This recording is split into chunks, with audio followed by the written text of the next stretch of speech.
Yes, there's no sound because there's all the parents and everyone.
Good afternoon, ladies and gentlemen.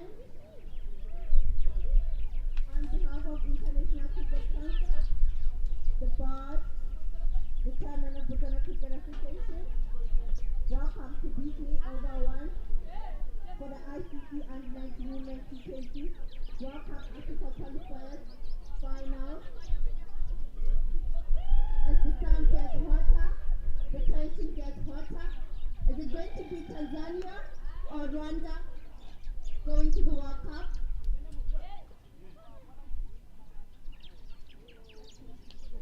Everyone is tiptoeing at this point.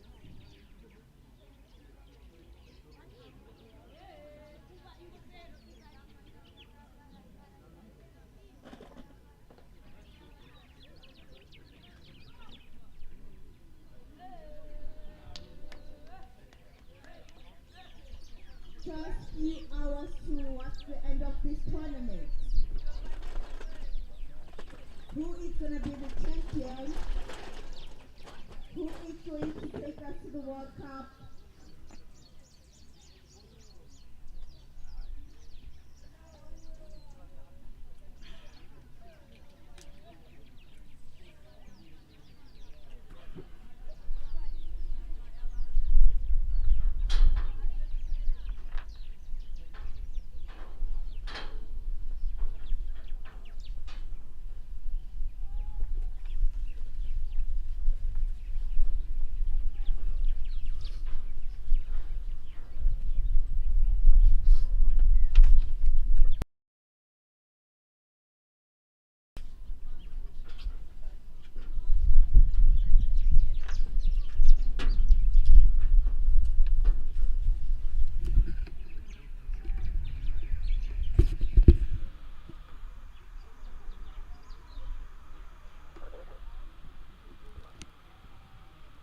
Ladies and gentlemen, I would like to invite all spectators who are able to stand up to please do so for the national anthem Tanzania and Rwanda.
Ladies and gentlemen, may the team shake hands before they walk away.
Tanzania versus Rwanda.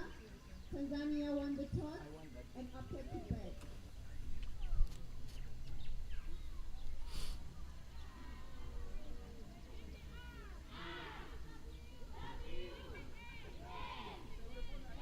Ladies and gentlemen, ICC would like to remind the spectators that racist, homophobic, or other abusive conduct of language will not be tolerated. Shall result in rejection from the venue, the imposition of other sanctions, and including possible constitution.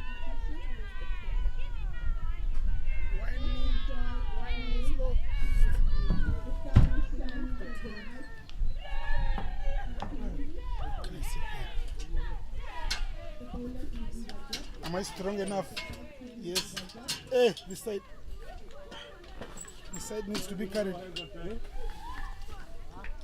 Is that alright? Yeah? It's okay. Hey, this bag doesn't leave. You must be having the big monies, huh? Hey, Tando, my. Tando promised me 100 $100. Only 100 puller. She must give you like 500.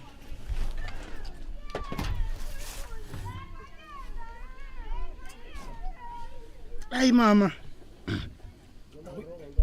Are we on?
Good afternoon, everyone, wherever you're listening us from, be it Asia, Africa, whatever continent that you might be in.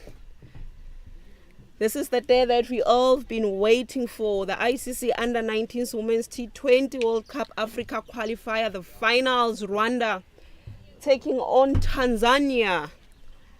Earlier on, Tanzania won the toss and elected to bat first. So the playing 11 for Rwanda will be Gizeli Shume, that's the team captain, the wicketkeeper Melville Uwase, Belis Murekatete, Henriette Isimbi, Johannes Uwase, Cesare Muragijimana, Divine Igihozo, Harriet Terence Ishimwe, Shakila Niyomuhoza, Rosine Irene, and Mari Jose Tumukunde. With me in the commentary box is Innocent Daula. Afternoon, Innocent. Good afternoon, Tando. How are you, Tando? Hey, you had a day off in the morning. What did you do in the morning as you watched the bronze match? Yeah, I enjoyed watching the third place in the tournament. Namibia winning that one against Uganda by 4 wickets. Brilliant game it was we had in the morning. Super. This is the day that the Lord has made. This is the final day. There are 2 remaining teams in contention for that lone spot to the World Cup. But unfortunately, there can only be one bull in the kraal. Tanzania and Rwanda did serve us a 1-run thriller in the last group match of the group. Today they come here and they're playing in the final. Saumu Hussein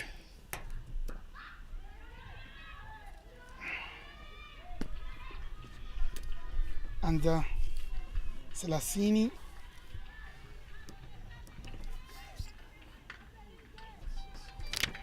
Jennifer.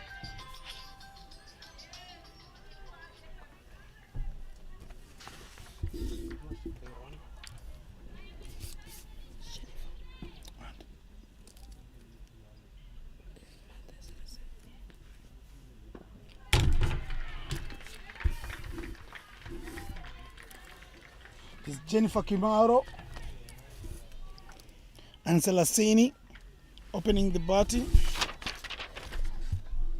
Coming from the golf course end for Rwanda is Belis Murekatete. She's been bowling well throughout the tournament, Innocent. She's been a good strike bowler for Rwanda. Shout off and catch to no man's land. Tanzania take a single there. Igihozo does the cleaning up.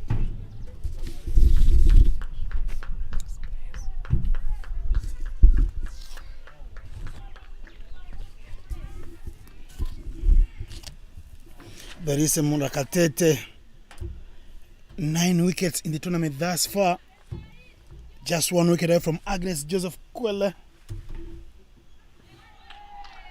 So swing and miss, bounce there, good ball there from Belis. In the running for an individual accolade. She always has a bounce, Belis. She's bowled 15 overs, 3 maidens, 58 runs is what she's conceded for her 9 wickets with the best bowling figures of 3 for 15. She's gone for beautiful economy there, 3.87. An average of every 6.4 runs she's conceded. She's picked a wicket. And a strike rate of 10. And she really has a chance of being the top bowler of the tournament. Easy 2 there, taken by Jennifer and Martha Selasine.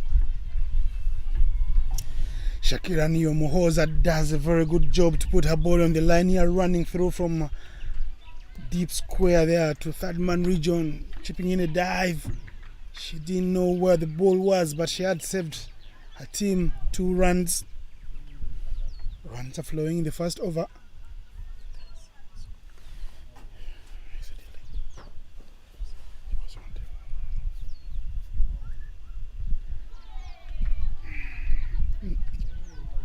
The end of the over, score is 4 for 1. 4 after 1 over. Kimaro and Selasini right on the job. It's a final. You must feel that Tanzania have done the hard work to win the first important thing in the match. That is the pre-match toss. And they did make the big decision to bat first because runs on board are runs on board and they do bring about pressure. We saw that in that semi-final.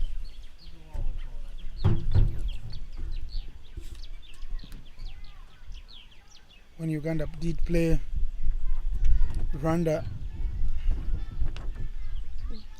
they won the toss and gave it away to Rwanda to bat first. Rwanda scored 97 and made it look like 150 with their bowling. Very incisive, very disciplined. They had Uganda 16 for 7 at one stage. Uganda managing to get 41. Exactly, this bowling attack of Rwanda has been proving to be very exceptional in their games. They seem to be able to destroy the top order of every team that they've played in the tournament. Good ball first up from Henrietta Teresa Ishimwe. Ishimwe was the player of the match. That semi-final. Figures of 449 in 4 overs. Getting 36 runs. And finishing with 2 run-outs. That was a solid display from an individual, a solo effort. She single-handedly did win the match for her side. Exactly, Henrietta Ishimwe. She's been bowling very well throughout the tournament. Is she gonna get a 5 today? Brilliant ball from here. That's the line that she should be bowling to.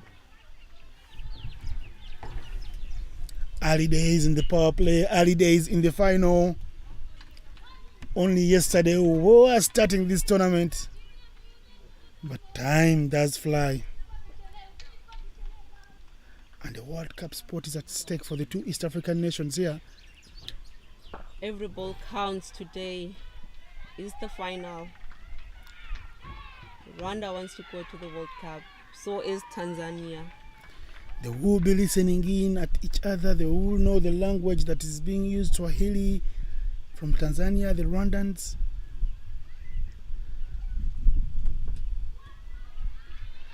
Good shot. Very well guided. That races away to the boundary. Runs. Super shot. By Jennifer Gabriel, they runs all the way for 4. First boundary of the match, breaking the shackles of that boundary column. T20 cricket all over the world is all about runs, quick runs.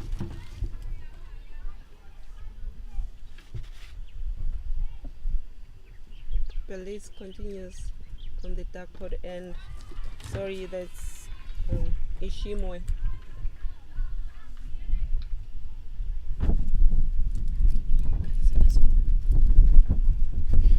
Eight for no loss after 2 overs. Just the boundary in the over of Henriette. She was bowling an exciting line outside off stump.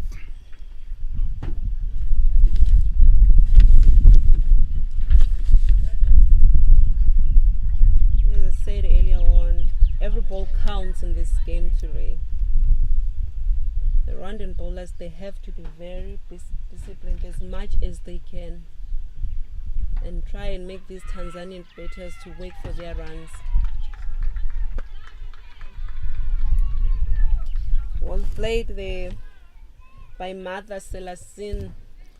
Was a wide ball. She should have let it go through. She pounced on it, threw the kitchen sink at it, and then it just found the guns of the fielder at the point region there.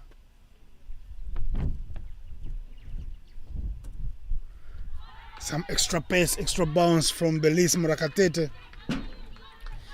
She ran through her bowling stride, gives that glare to the batter, says, "Hey mate, what's happening here?"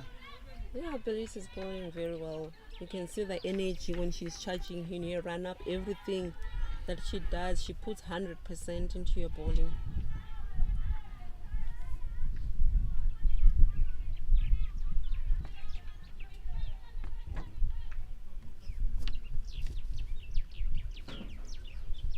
It is the final of the women's under-19 ICC T20 World Cup Africa Qualifier. Tanzania taking on Rwanda. Tanzania winning the toss and electing to bat first.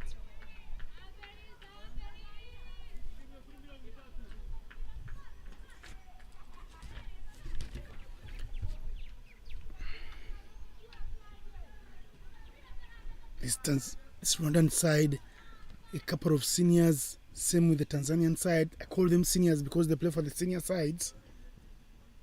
Hit high up over the buff, chance for a catch. Oh, she got her hands to it.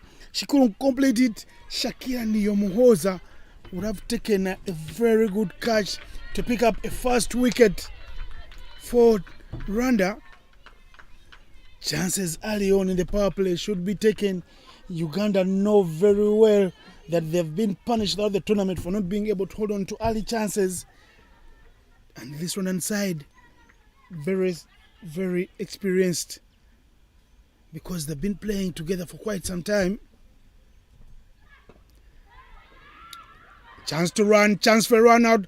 Oh. It is missed by the keeper, Marvel Owase. Another of the 3, 4, or 5 players from this one side that do play for the senior side. Marvel, she keeps wicket, she opens the batting. She was there for the whole lot of 20 overs against Uganda, scoring 35 runs. I think she gave her team a chance to win the match. She didn't take the Player of the Match award, but her innings. Good ball there by Belize as they take a easy single there.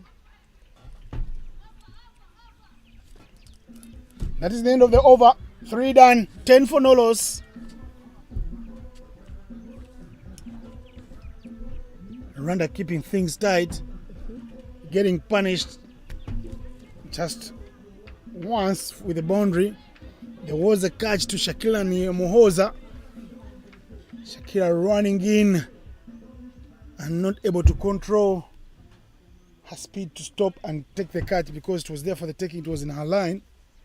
She will feel that she will get another chance because now it's time for Henrietta Teresa Ishimwe to do the bowling.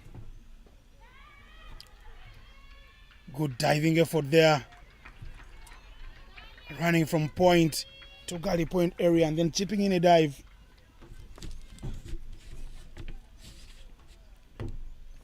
Rwanda will need an early wicket here to unsettle the Tanzanian dugout because we know Tanzania bat deep. Yeah, they'll need to strike early this opening pair of Rwanda. But I can say I feel they're bowling quite well, even if like they haven't taken a wicket yet. They've been disciplined so far. Shouts of an LB and it's a bold. A wicket for Tanzania. Ishima strikes for Rwanda. 1 wicket down. Score is 11 for 1.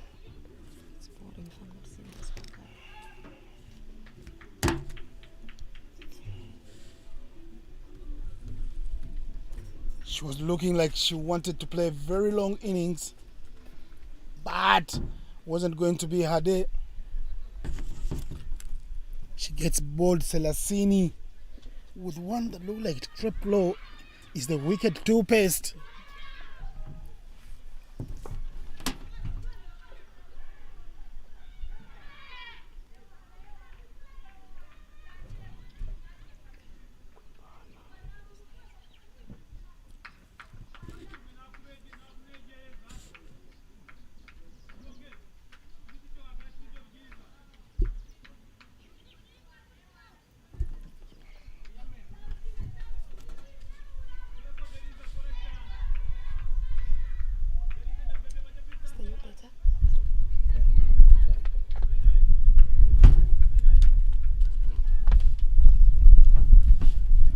We have a new batter in the crease, Raima Yaya Kibwana, as she faces a first ball of this final, and it's a dot ball. Ishima doing the right thing there, keeping it straight in the middle. You want a new batter to be playing the balls, not them to be harmless, just outside off stump. And Ishima listening in to the assistant coach of Rwanda there, Bryson Bujingo, says, keep it straight, keep it simple. If you keep it straight, we have a chance of a wicket. That is a fuller delivery. We were talking about striking early in the spell, and Ishima gives Rwanda a chance. Field setting for Rwanda. 4 in the 30 on the offside. Good stop from square leg. Very good athletic stop right there.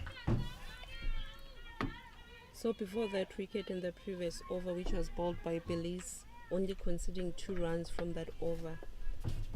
So I'm sure that put the pressure on the batters of Tanzania. Steady drive, but they won't be running a single because they know that is hit straight to the hands of the captain Gigel Ishimwe, who does very well to complete an over there after another good fielding effort from Rosine Herrera at square leg, and the score is 12 for 1 after 4 overs. Bowling very well up front, these Rwandans. Power play. So who would you say is the best, has been the best fielding side in this tournament for you? It's got to be one of these two teams. We'll definitely know at the end of today.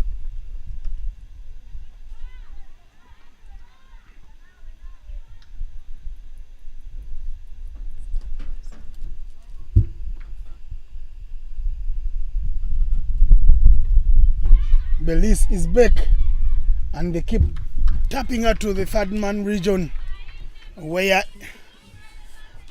Niyomuhoza Shakila continues to do the sweeping duties there.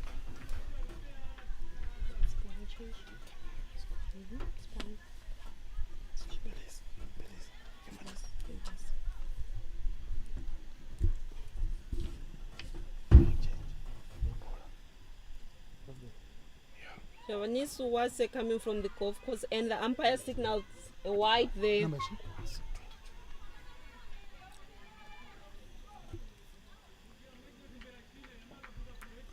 Changing the bowling there. The senior stateswoman Belize given a rest after she does a good job up front. Into ball.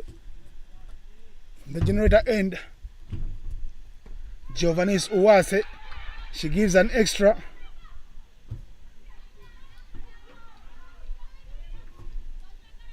There's a chance for a run out there momentarily. They didn't take it. They withdrew from the allure of quick singles. The Tanzanian batters, Kibwana and Kimaro.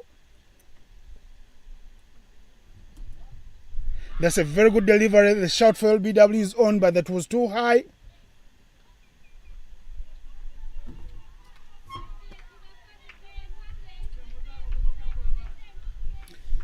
The plan from Tanzania is good, because the plan from Tanzania and Rwanda is good. Tanzania are waiting for the bad delivery. Rwanda are keeping it straight and simple. We are watching some good cricket up front in this match. And from the way these Rwandan bowlers are bowling, I don't think they will give them those loose balls that they're waiting for. So as much as they're waiting for those loose balls and not getting them now, they have to have a plan on how to keep the scoreboard ticking, because at the moment it seems they are at a setback because of this Rwandan attack.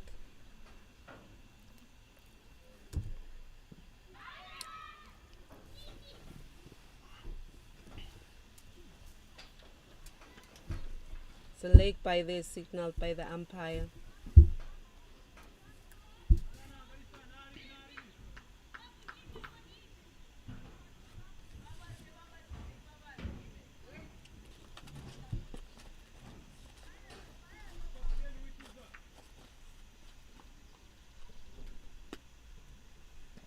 Cut very hard, doesn't beat the fielder. The backup is also good. These Rwandans are up to the challenge. And that will be it 5 overs played. A very good over from Uwase Giovannis. 16 for 1.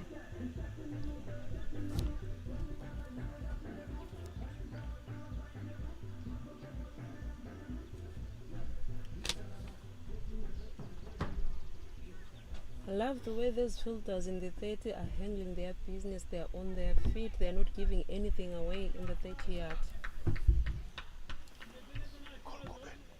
The star player of Rwanda, Giselle Ishimwe. Bowling change coming from the golf course end. Well ball there by Giselle. And it's a dot ball. The backing up is top notch. Even when the keeper doesn't hold on the ball first time when the throw is wild, there is backup already to pounce on it and see if there is any chance for a run out. It's a swing and miss there by the Tanzanian batter. It's the captain in the attack, Giselle Ishimwe. She did bowl very, very well against Uganda.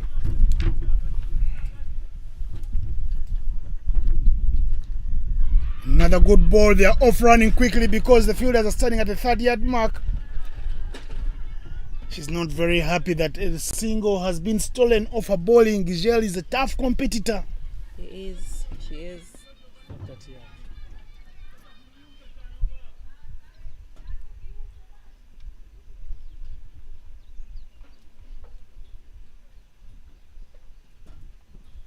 Hit hard.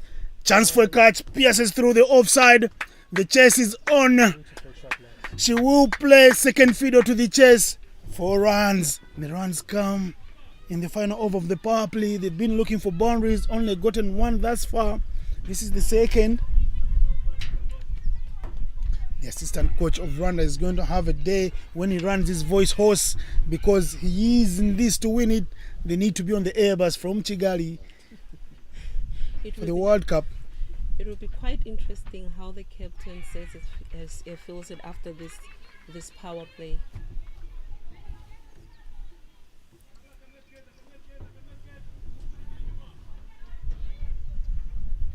The battle of the 2 East African sisters here.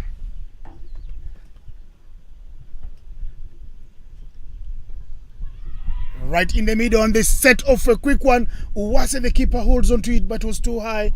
Never in trouble, never in danger. The Tanzanians, and that is the end of the over. It's 22 for 1.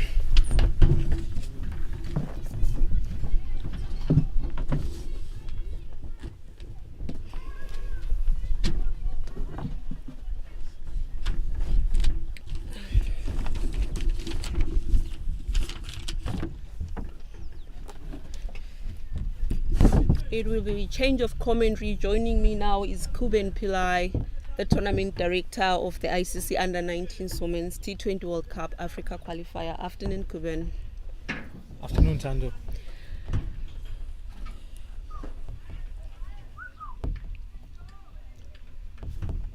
So we have come this far, the day that everyone has been waiting for. We're now in the finals of this tournament. What's your take about this tournament? Oh, what a brilliant catch. Brilliant catch. So Rwanda strikes again. The second wicket of Tanzania falls down, leaving the score at 22 for 1. For 2, sorry. Yeah, I think Rwanda started very well in this final. But they have to maintain this discipline throughout the 20 overs to restrict Tanzania to something that they could chase. I think we saw what 115 was in the group A encounter between these two sides was enough for Tanzania to go through. So I think Tanzania will look to score around that mark, maybe 120, 130, to be in with a decent chance. I mean, we have seen Rwanda in the tournament scoring the highest total in the tournament of 259. Do you think Tanzania, if they are to score 120, 130, would that be a decent score for them, like to defend it? I mean, against Rwanda, having scored 259 in the group stages. Well, 115 was good enough on this ground a few days ago. So I think with Tanzania's bowling attack, they would fancy themselves with 120 on the board. But from a Rwandan perspective, I think they should be looking to restrict them to around 100. I think if they restrict them to 100, that would be a good 20 overs for the Rwandans.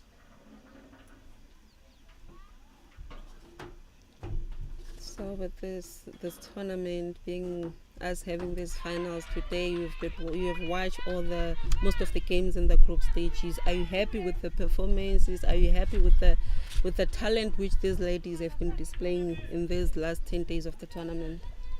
Yeah, I must say I have been impressed with the teams that were on show here during this week. There's a few aspects that we need to correct in terms of bowling action and fielding and running between the wickets, but yeah, the guys are doing some good things. The countries the performance of these teams are testament to the development program in each of these countries, so hats off to them. Yeah, we're happy that you also help about what these ladies are doing, and I'm sure we're going to have more development programs for women's cricket here in Africa.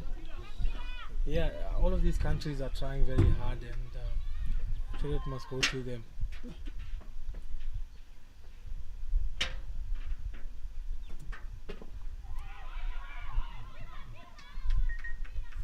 It's a dot ball there from Janice Owase. I love this bowling attack of Rwanda. They always strike in the first power play or just after power play. Their bowling attack has proven to be quite strong in the tournament than the other teams. Is it because of the structures that they have back at home, or is it because they've got like more than 4 players who play in their senior team? Yeah, definitely the exposure has definitely helped this team.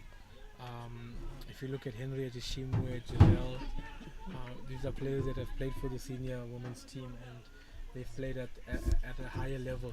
So coming into this tournament, you would expect them to do well.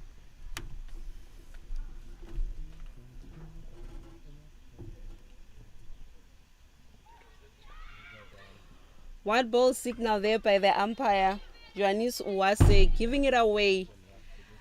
I feel like these Rwandan bowlers, as much as they're bowling well, at times they drop their heads. Like now, I mean, it's the final. They shouldn't be just giving the runs away like that. The Tanzanian batters have to work for their runs. They've done well so far. I think that must have been the second or third wide of the innings. And we see another wide there. I think these teams just need to do the basics right. Hit line and length, attack the stumps, running between the wickets, call the runs, run hard between the wickets. Yeah, we've seen how this pitch is like for the past 10 days and all. Anything which has width, it goes to the ropes and all. So these bowlers, they should be very disciplined as much as they can. 7 overs bowled in the innings, bringing the score to 25 for 2. 2 wickets down already for Tanzania, and the run rate is kind of low. I don't think like if they continue with the run rate that they're having now, they will be able to score that 120 we're talking about. Well, there is 78 deliveries left in the innings, so we're looking at a minimum of 78 runs to get them to 103, 105. So I would be targeting still be targeting the 120 mark with some acceleration towards the back end of the inning. Yeah, I mean, like with the bowling attack of Rwanda, more dot balls are being bowled. Won't that create pressure to the batters and the batters who are to come in later on for Tanzania? Yes, definitely. This is cricket, and you have to improvise if you want to put the bowler off their line and length. You can't just stay still and let the bowler bowl to you. You got to improvise, and you got to knock the bowler off line or length. So that's something that we haven't seen from the teams. So they would actually do well to maybe use their feet in certain cases. maybe take a step outside off, try to work the ball onto the leg side.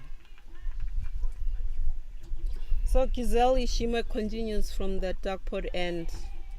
More dot balls, pressure building up on the Tanzanian batters. Like I was against the idea of my co-commentators saying, as long as the teams they have more wickets in hand, they will capitalize in the last overs. But I've come to realize women's cricket is different from men's. With us women, we have to score in our early overs of the game. Well, I think the game plan and strategy should be the same whether it's the men or the women's game. I think the first 6 overs, you look to attack and score as many runs as you can to get your side off to a good start. And once you do that, you are in a good position for the next 14 overs. So we speak about, or we always talk about maintaining the tempo of the innings in the middle overs between 6 and 14 or 6 and 16. And I think the same principles apply to these ladies or to the under 19s here.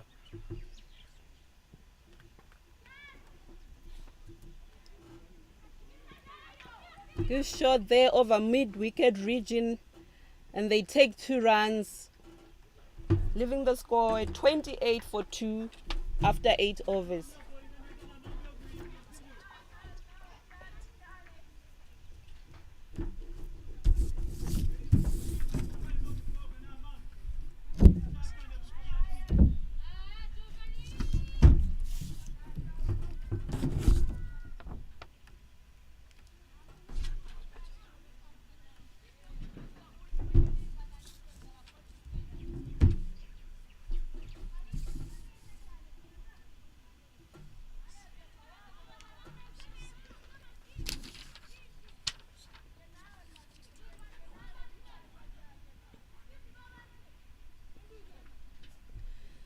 So, Mr. Pillai, what are the plans for women's cricket here in Africa?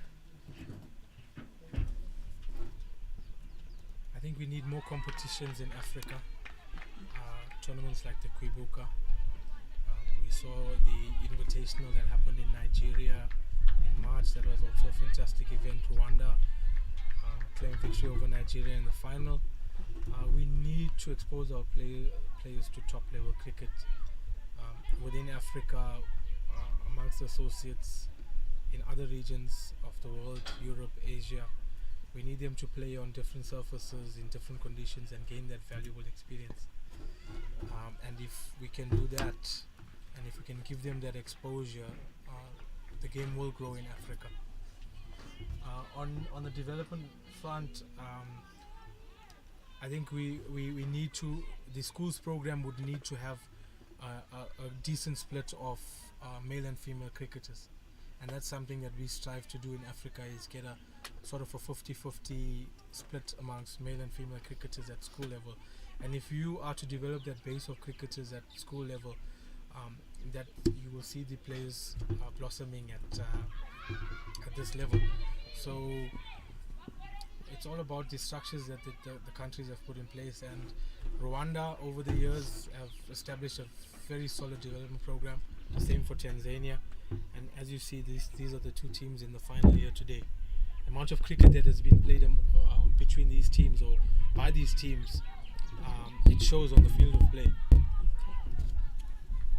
That's good to hear. So Botswana being the host of this tournament, could they be the new home for Africa in terms of women's cricket, them hosting this tournament?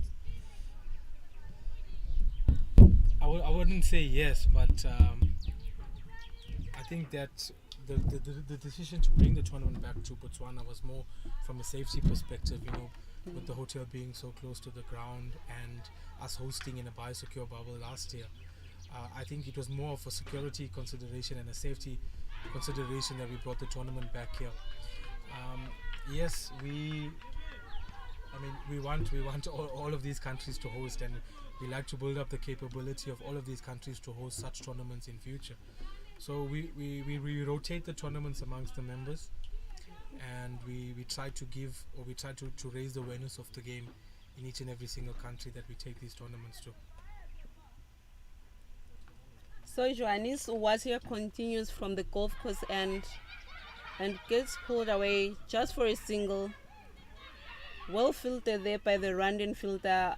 A missed run out, no backup whatsoever, and we see Tanzania taking their second run, leaving the score at 34 for 2 after 8.5 overs.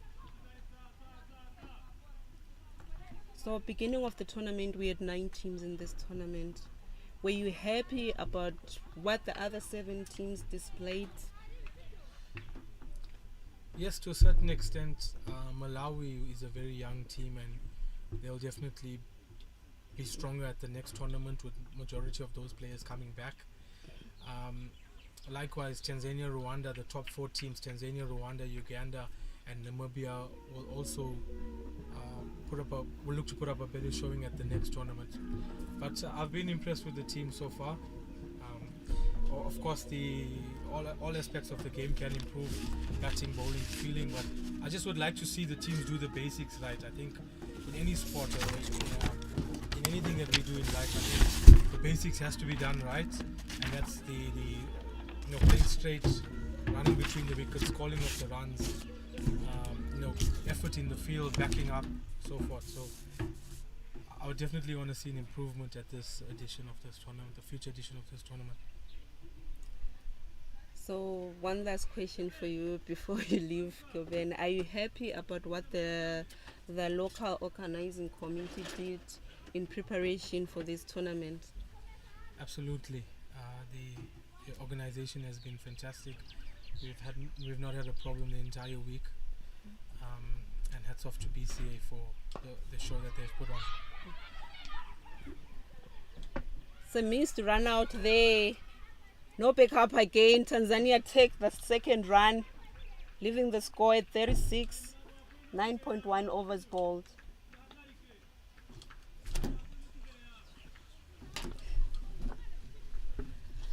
So that was Kuben Pillai, the tournament director of the ICC Under-19s T20 World Cup Africa Qualifier.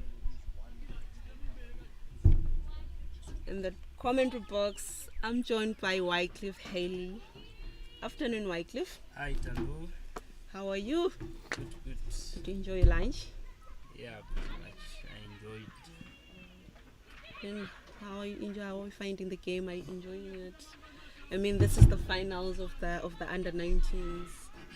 Yeah. What can you say so far? 9 overs bowled, the score being at 39 for 2. Tanzania losing those early wickets, the top order. Yeah, definitely I'm enjoying this good match, but I think it's been a slow start from Tanzania. But yeah, they still have more wickets in hand.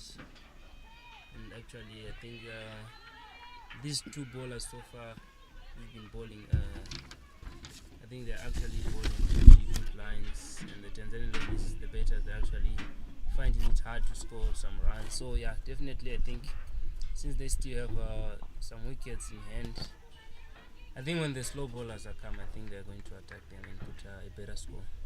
Defend, definitely. Fizal Ishime continues from the dark pot, and these Rwandan bowlers, they're just disciplined. They're keeping it simple, and more dot balls they're bowling to the Tanzanian batters, and more pressure mounting up for Tanzania. I mean, like, they're just above 3 runs per over. Yeah, definitely. I think the way they have been bowling tight lines, restricting the 2 batters to play freely. So we're halfway the innings. 10 overs bowled, the score is 39 for 2. Tanzania going at 3 runs per over. If you were the coach of Tanzania, will you be happy about the score now? No, looking at the score, I won't be happy. Like, truly speaking, the score is actually less.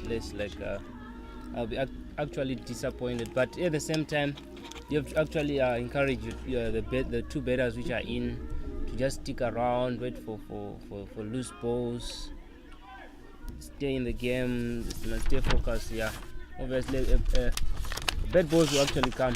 They will target one bowler, then anything can change. from there.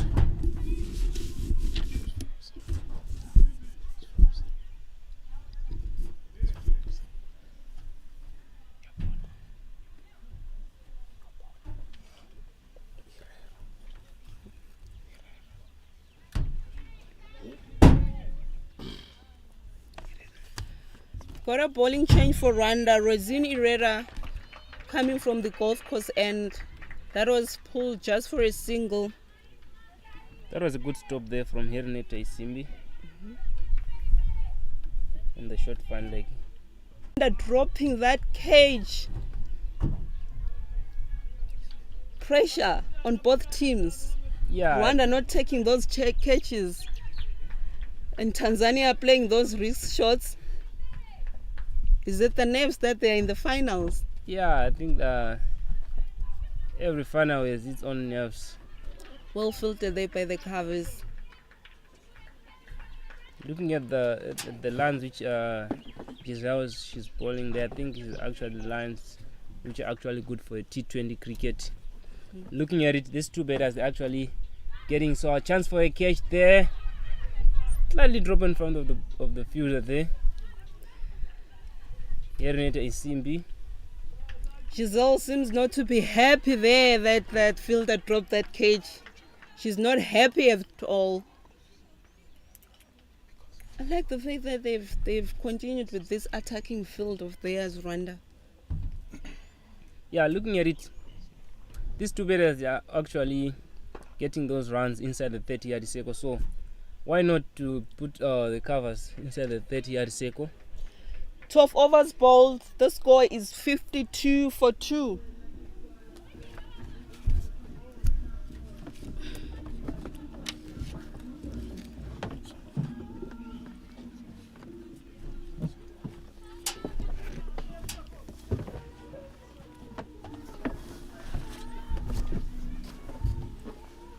Yeah, there's a change of commentary in the comms box. Now we have the well celebrated journalist from Uganda, Mr. Innocent Ndaula. How are you, sir? Very well pronounced. Thank you, Mr. Wycliffe Haley, a man with a son named Selassie. Zimbabwean born, now a Seswana. Hey, you've earned your mileage, sir. An umpire here in Botswana, now in the comms box. You must pick a hustle. You can't be all over the place, my guy. Yeah, definitely. I'll actually choose a one hustle there. Yeah, I've been enjoying this this incredible match. Actually a slow start from Tanzania, but I don't know. Are we going to witness a surprise here? They'll finish big. They've done that. They had 39 runs in 10 overs, the Tanzanians, and in just 2 overs. They've done very well. One player is limping off, retiring hurt. She will be replaced by Agnes Joseph Kwele, a player who's won already 2 Player of Match awards. She is in the running for the Player of the Tournament accolade. Rwanda, Tanzania are getting the tactics right. If someone can't continue, get them to retire. It's allowed in the laws of the game. We saw Rwanda getting one of the little youngsters playing up the order and scoring 18 of 42, not giving a team a chance to score many because the people down the order could have struck the ball at a better rate. But she stayed there and stayed there. And well, Uganda did crawl to 110. Easy pickings and oatmeal on a Monday morning for Namibia at the end of the day. Yeah, definitely. Change in the bowling. Rosine Herrera is in the park. She starts with one outside off stump. The run out chance is gone. The danger woman is gone. Agnes Joseph Kwele goes without disturbing the scorers, without facing a ball. That will hurt her very much. She walked in after someone else retired. Agnes Joseph with 113 runs in the tournament. She won't add any run in her 6th inning of the tournament. She will have to compensate with the ball. For now, it is Rwanda. It's Rwanda celebrating because Henrietta Ishimwe did make up for the few misfits that Rwanda have suffered with a bull's eye throw. Pinpoint accuracy there. For wicket number 3, 52 for 3 is the score right about now. Joseph goes. Agnes, the star player in that Tanzanian pack. She knows how to hold fort. She bats long innings. She single-handedly killed Uganda and Rwanda in that last group match. Rosine, good keeping there from Uwase Mevia. Rwanda fine voice in the park. Yeah.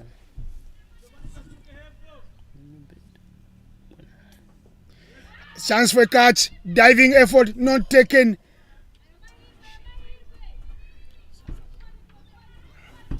That's a good chance there to take the wicket, the good catch there.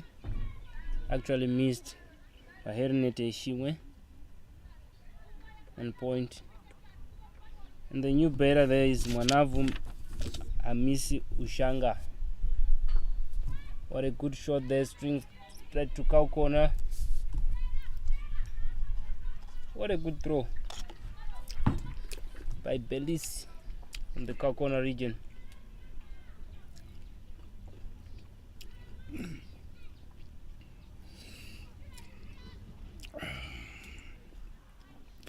New batter in the middle. Chance for Rwanda to keep strangling and drying out the runs flow.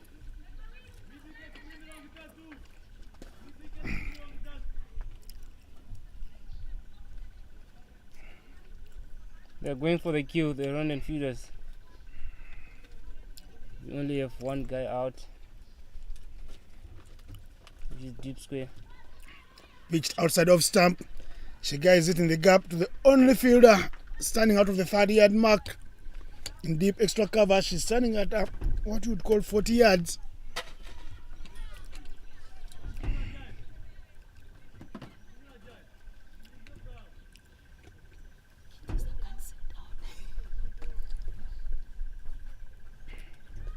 A little touch and go. That is interesting. Good running between the wickets. You've got to do something to get runs here. Yeah, definitely, especially in this position where Tanzania are. They actually need to take those 1 runs there. That's the end of over number 13. The score is 55.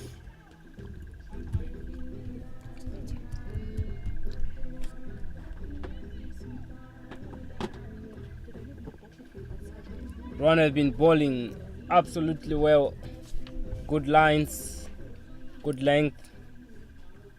So I think now is high time where we actually see these 2 batters, especially Kibama, Raima. She's been there now. She had faced, I think, half of the bowlers from Rwanda. I think she's now has to take on the bowlers now to put some runs on the board.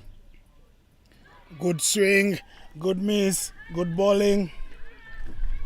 They need some runs on the board. They have 7 wickets in hand. One of their batters retired, so they are primarily or literally 4 wickets down, Tanzania, because we don't know if the person that retired will be back on the park. Here is Giovannis Uwase bowling from the university end. That is very wide. It could be wide with your eyes closed as an umpire, Mr. Wycliffe. I don't know what the tactics are. I don't know what Rwanda think they can chase on this wicket. They got the danger woman out without disturbing the scores, but these Tanzanians do have a strong middle order. Yeah, definitely. Hit over the top If this beats the infield, this will rest all the way to the boundary. Right under the Combs box. That's a beautiful shot. You can't do much about that. That could be for anywhere in the world. If you hit and pepper the side screen, you're bound to get runs. That is a good shot from Rahima. Like I said earlier on, she's been there and she has faced some half of the bowlers. And now she's on 24. There's another shot, good shot there. Play straight to shot third, and there's a misfield from the third man. Then and goes for 4. I think these misfields from the Rwandan side, I think they're actually going to regret it if they're going to lose this match, since they had a good start to the ball, and now they're actually a flippy of fielding. Seen a couple of misfits in this tournament. The young girls not able to put their bodies on the line. Every opportunity that comes away, she's sent down the third man region now. She's asked to steal the boundary, let her give out the one. And that's good tactic from Rwanda. She wants to take off a single. The backup is good. Igihozo fielding right there.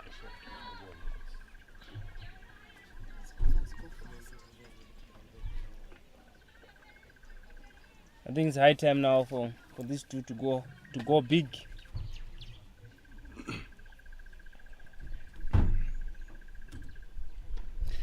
You said you wanted them to go big. They had you loud and clear, Mr. Wycliffe. That is a very big, powerful shot from the middle of the bat of Kibwana, who's been there for long innings. She's striking it nicely now. Short ball, and she tells Uwase, I am here to deliver for my country. We want to be going to the World Cup. The last slot available at the inaugural, the historic, the iconic Under-19 Women's World Cup will be held in January in Benoni and Port.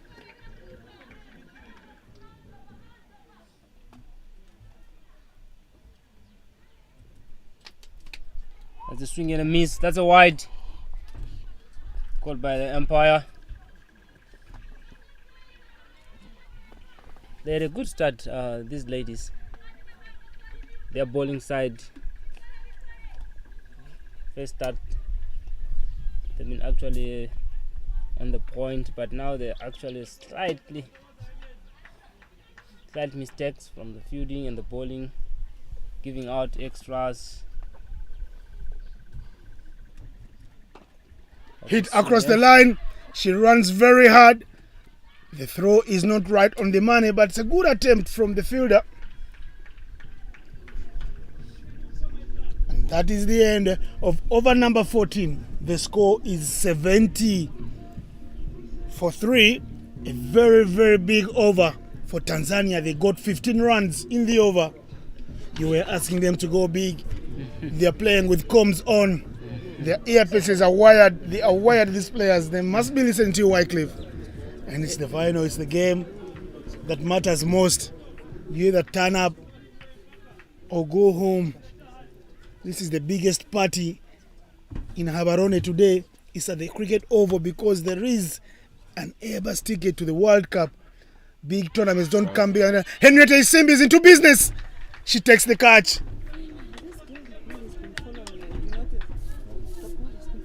Henrietta Isimbi always finding herself in catching positions. She's thrown her body on the line. She's taken some pretty catches, some good stoppings in the deep. And she's been also featuring in some of the misfields. But the same round, it was high up in the air for the taking. And she holds on dearly when Rwanda need to dismiss a wicket. 70 for 4. I tell you, Rwanda or Tanzania won't care about how many wickets they lose. It's about the runs they have on board, because Rwanda too do crumble under pressure. Yeah, definitely. Tanzania too have very good bowlers. Yeah. They have exciting left-arm spinners. They have good pace up front, and they have a tight infield. They love to attack. Well, The dangerous looking Kibwana goes, but in is a new batter.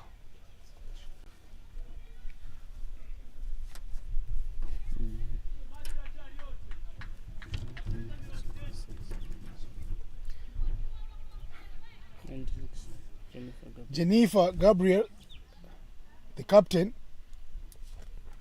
shot number 96.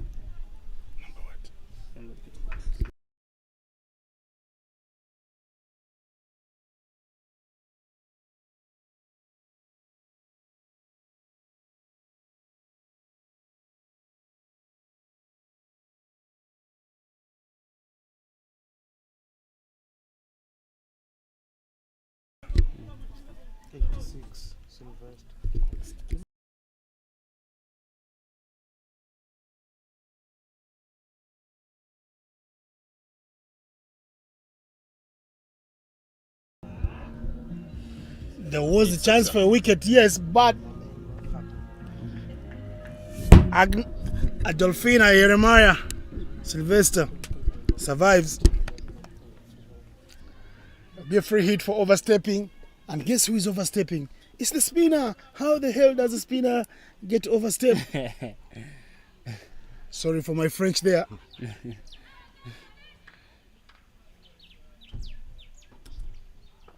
Hit very big. She won't catch it. They can run for two. They are off running. Chance for run out. The miss at the bowler's end. Rosina Herrera.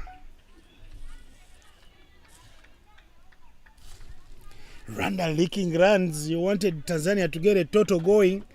They have it. They keep striking and rotating the strike. Hit high up in the air. They're running very hard. They say give it to the keeper. Does she complete the run out? No, the throws are not sharp. Pressure in the building. Yeah, definitely there's been a flop from the Rwandan. They started so well, but now they are actually the graph is actually going slightly down and down and down and down, giving it to Tanzanian two batters to actually stay there and put something on the board. These are two new batters in the middle for Tanzania. Rosina Irere should have the impetus to do better. I keep asking the big questions. This is wide. 3 Bs to the total.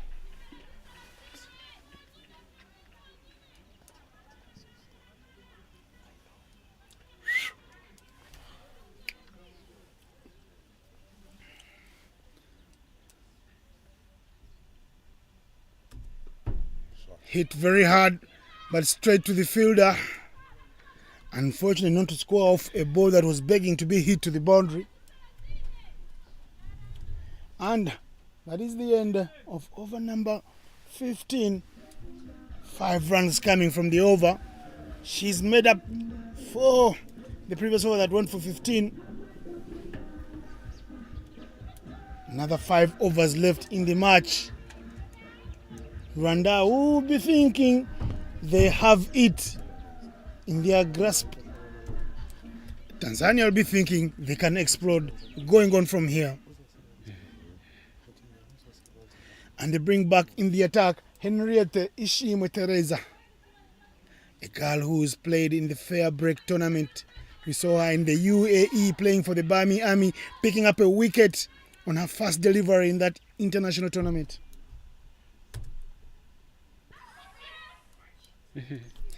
Brushed off her pads. That's why it's not a wide. Local boy standing in the middle. Justin Muzungu. Alongside Isaac Oyeko from Kenya. These ICC Associate Africa umpires in the light pen of Africa. And their mileage here. Chance to run. They come, they want to run, they look at each other, they run halfway the track, and then they run back. No runs, poor cricket from the two batters. Yeah, definitely they have to take on those fielders, especially in the 30-yard circle. Looking at it, the rest of the fielders are inside the 30-yard circle, which give them also a slight pressure to them where to find some runs. They have to take on the fielders. But the swing there. Oh, it's given out. The finest of ages onto that one. Adolfina Jeremiah. Sylvester will take the walk back to the hut for another breather. The wicket stumbling as Tanzania look to up the scoring ante. Rwanda find a wicket when they need one to momentarily snuff the run scoring here. He took his time, Muzungu, before he put his finger up. But I tell you, there was that sound. And Teresa is a seasoned campaigner. She knows it when you nick it. Yeah. Not hesitating to appeal. She picks up her second wicket in the final. Henriette Ishimwe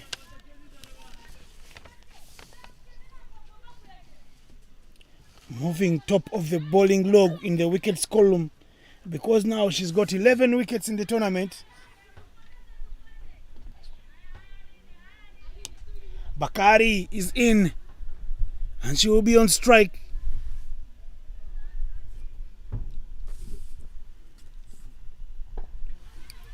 That's a good shot there. Chance for a run out. And Yes. Sharifa Bakari is gone. That is a direct hit from easily the best fielder in this tournament, Gijel Ishimwe, the captain of Rwanda. That was a good throw. Getting the belt to move only. Good piece of fielding there. Rwanda are pecking away at the batting lineup of Tanzania. 75 for 6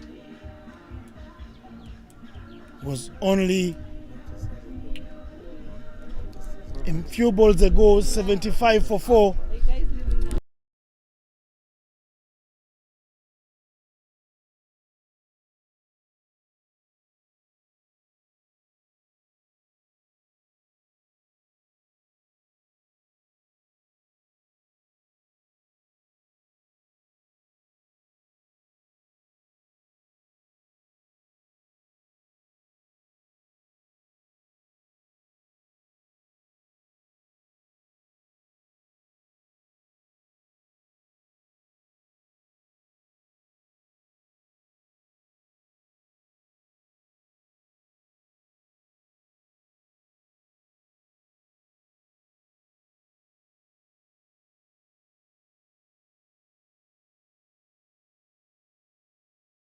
Is the last of the recognized batters. She swings very hard. Mwanamvua Hamisi Ushanga, very good player in the Tanzanian side. And Saum Dia Hussein, she's back on.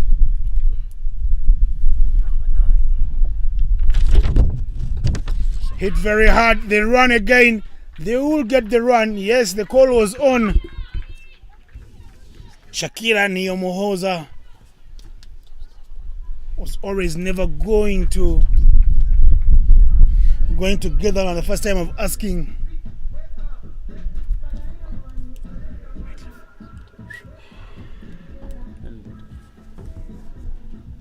That is the end of over number 16.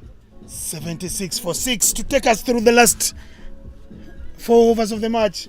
I will be joined by Tando Mlilo. Wycliffe, enjoy your time out. We'll see you in a bit in the second innings.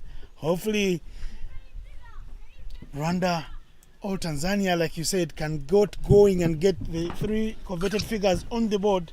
We need to see a score of 100 plus. Afternoon, Innocent.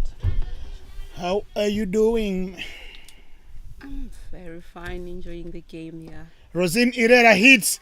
Does she find the gap? There is protection in the deep. They will take only one run. Rosine Herrera bowling there.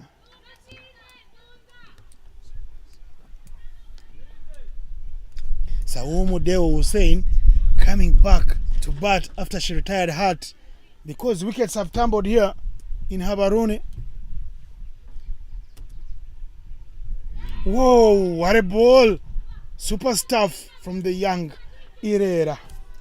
So Innocent, the score 77 for 6 after 16. What do you think will be a decent score to defend here?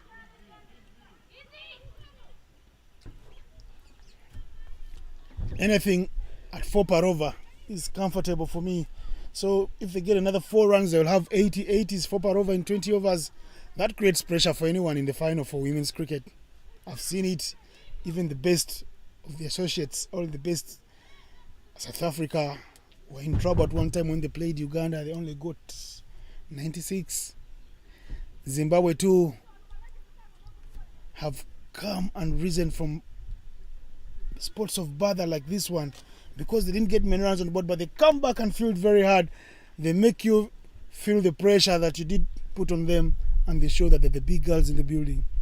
But with the way that the run-ins have gone around with their betting in all their games, do you think 120 will be safe for Tanzania to defend? 120 is a big ask because they won't get there today. So that means if they score anything less than 120, they might lose this game. I tell you, Rwanda got only 79 in one of the group matches against Nigeria, and they survived by the skin of their teeth. Super shot, that will be for the left-hander. Exciting talent there. Ushanga says, I'm here to usher my team to a respectable total. She really has to if they want to put something decent on the scoreboard. These pictures, beautiful pictures being brought to you by Pitch Vision. It's like we've done this with 6 cameras. I can tell you we've done this with a little less. Clean bowled. The left-hander goes. Herrera strikes. She goes for a boundary, but Herrera bounces back in stellar fashion. Wickets 84 for 7 now. Wickets keep on falling for Tanzania. Pressure building up on the incoming batter. Are we going to see those 110 runs on the scoreboard for Tanzania? Let's wait and see. 17 overs gone here. 84 for 7. Rwanda have done their bit. They will be guilty with a couple of misfields, but you can't rule this out in this underage cricket. Searing conditions here. Electric outfield, very hard outfield. The physios have worked overtime, and they're big paychecks. And you, Tando, have been watching from a VIP seat and a shade. Whoa. Talk about hustling. Your hustle is quite lit. So is yours, Innocent. Belize Morakatete is back in the building, the opening bowler for Team Rwanda. She's going to be asking some questions with pace. Is she going to strike again for Rwanda? Swing and miss there by the Tanzanian batter.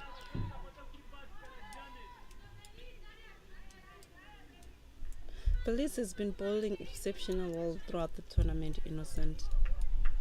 She went for 6 runs in her first 2 overs. She has a number of wickets, 9 to the total in this tournament.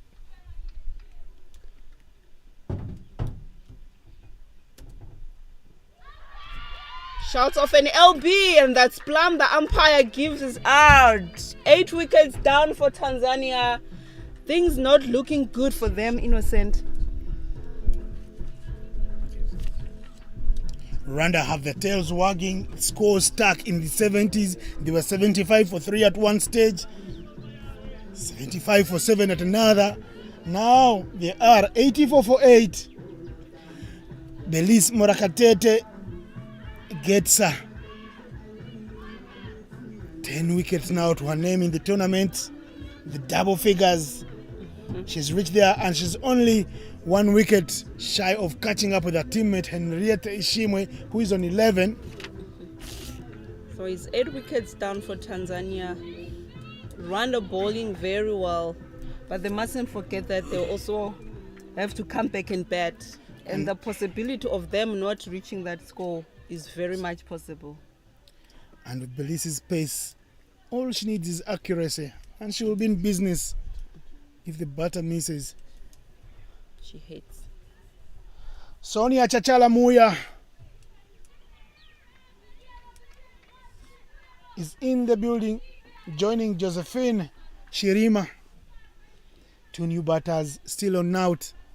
They have to do with the opening bowler. Tailenders don't like to face opening bowlers in whichever part of the world. If you notice, Rwanda, they continued with that. In the middle, wicket number 2. Belize Morakatete strikes. She is right on top of the bowling statistics, the bowling chart. She rules the bowling chart. I tell you, Belize Morakatete will be on a hat-trick ball, and she'll be bowling to the last batter. She can give us the first hat-trick of the tournament. Many bowlers have picked 2 in 2. The third has been elusive because they've gotten a little too clever for themselves. So as I was saying earlier on, Rwanda, they've stick to this attacking field. And I guess that is what is creating pressure on the Tanzanian bowlers. They're trying to hit over the fielders, but it seems they're failing to do so, as we see Belize taking 2 LBWs, and she's on a hat-trick ball.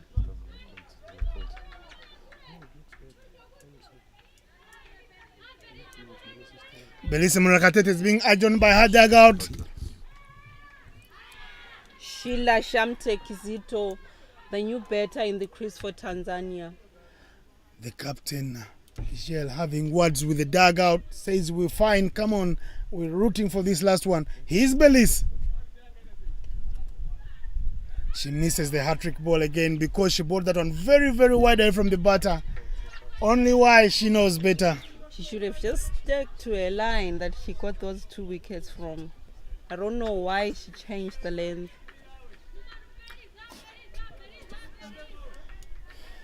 Rwanda on the brink of bowling out. Tanzania for little.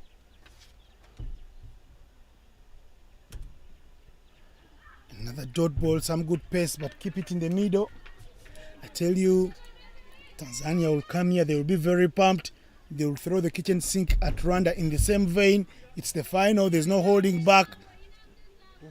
Exactly, the bowling attack of Tanzania has to be really spot on if they want to win this game, Innocent.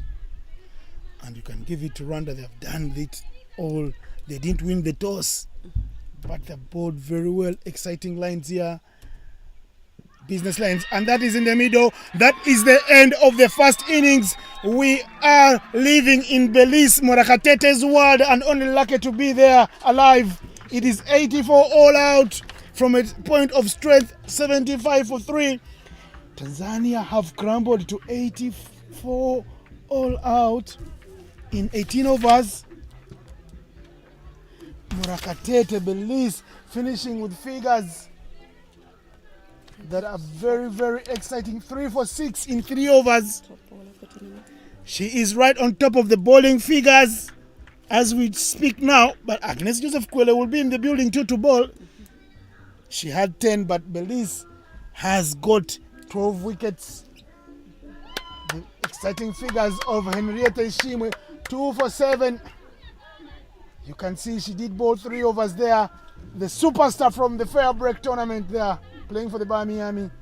But you can't rule out one exciting player that we'll see playing for Rwanda senior women's team in a bit, Rosine Herrera, the spinner.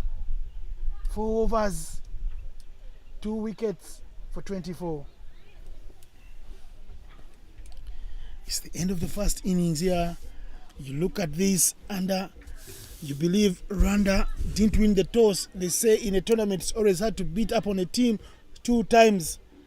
Tanzania edged Rwanda by 1 run in that exciting group match, which everyone called the curtain raiser for the final. Indeed, it was the preview for the final, and we've seen that happening. And while Tanzania were riding along nicely, it was Rahima Kibuana Yaya with 33 from 39 with 4 boundaries in that inning, and Jennifer Kimaro getting 13 from 19, Saumu Deo Hussein getting 12 from 21, the only 3 batters to get into double figures alongside the extras, 10 in total, 8 wides, 1 no ball, 1 leg by. That has been the story from the first innings. We'll take a break as the ground staff does the wicket cleaning duties in the company of the tournament director, Kuben Pile. We'll be back in a jiffy.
So afternoon, we're back in the second innings of the ICC Under-19s Women's T20 World Cup Africa Qualifier. We're in the finals.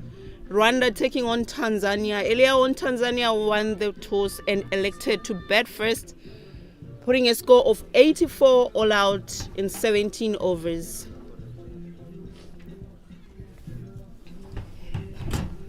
Opening the batting for Rwanda will be Giselle Ishimwe and Melville Wase.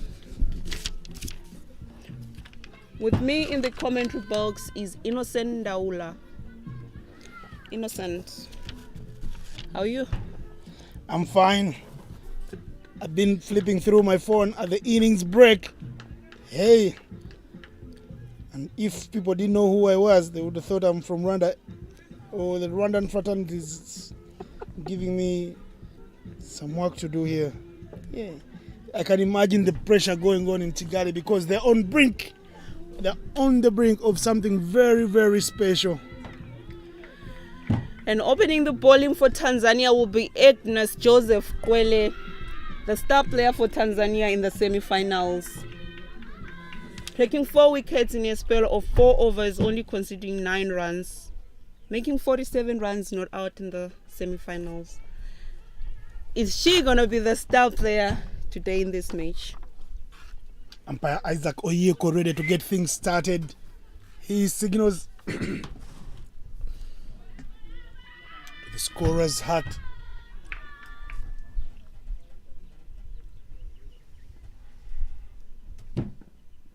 Whoa, what a delivery to get things started. It's popping and hopping. Up front, Giselle Ishimwe played for a nothing shot there. She's the big wicket. The Tanzanians know that they have voice in the park. Agnes Joseph didn't contribute with the bat. She will want to make early inroads here. Giselle swinging hard for the heavens. Take it easy, my girl. That gives the fielding team good signs. They'll be thinking these are good signs. If she's come out swinging hard, we'll have her in trouble. She goes over the top. Those will be runs on the board. She breaks her shackles early on in the first over. 4 runs to the total. Giselle was right here outside just a few minutes ago, shadowing straight drives to the side screen, and now she's playing over the top, looking for early boundaries in the power play. Intent clear from the beginning. Good intent there from Giselle. First 2 balls swinging and missing. The third ball boundary 4. That shows the intent she has in this game. She want to finish this game as early as she can. Giselle, the captain of Rwanda. Umpire signals a wide there and they take another single. 2 extras already on the scoreboard. They need 4.1 per over. They're moving at 6 already. Good sign, because it's very tricky chasing a low score like this, Innocent. So I think these opening batters of Rwanda, they just want to get it over and done with. This is Melville Wase facing for the first time. Right in the middle. Chance to run, they don't run. High back lift from her. Looks like she's going to be swinging through the line, but she has a very good solid when she comes down. Chandapo-like, if you've watched the West Indies. Melville was one player of Rwanda who knows how to go around their battings in the innings. She cuts very hard. That will pierce through the offside. The point fielder tried to put a finger to it. It was dipping in on her. And that races her way to the boundary. 2 boundaries in the opening over for Rwanda. This is more than they had wanted at the beginning of the chase. Needing 4 per over. They're already on to 10 runs. With the ball to be bowled by Agnes Joseph, who is bowling with fury because she didn't contribute with the bat. Rwanda batting so well in their first 4 balls of this innings. 10 runs already on the scoreboard. They're trying to really make use of their power play. Standing on the 30, They run through for a single to complete the first over. It's Mavelo Wase, Gijeli Shimwe that have Rwanda on 11 for no loss after the first over. Mavelo Wase was the heroine for me with the bat for Rwanda in that semi-final when they did beat Uganda. Wase staying there for the whole lot of 120 balls, getting dismissed on the last ball of their innings. As Rwanda did set 97, she's scoring a third of those runs, 35 in total, and holding the innings together when the captain left first ball of the match. Very responsible batter she is, Mavelo Wase. Sonia Chachala Muya, coming from the dark-pot end for Tanzania. Second over of the innings. The score is 11 for no loss.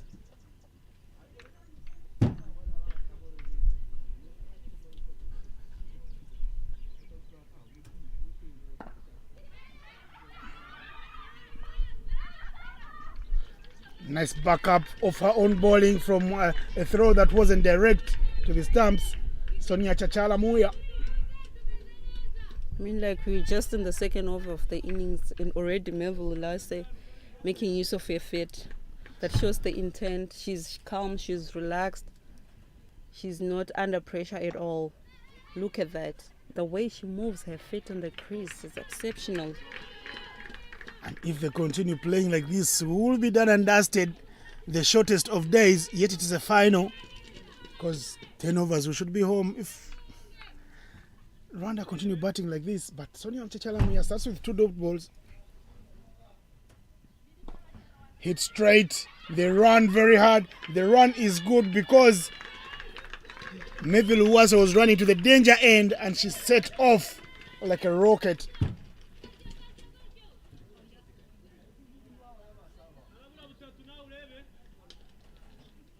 The information, the messages, the tactics from Rwanda's dugout have been pinpoint today.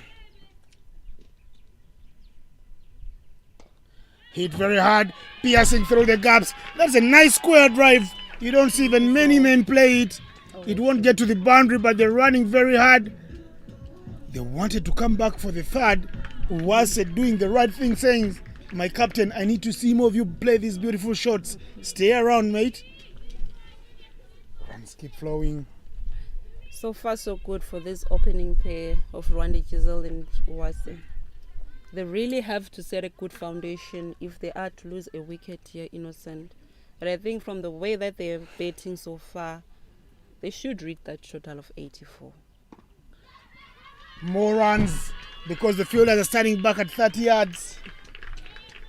And I listen to you here and I hear you speaking and you're sounding like a doomsday preacher. These are only 84 runs. Keep playing your no-show game. Come on, Rwanda. It's in your hands. No demons in the wicket. They've been exercised.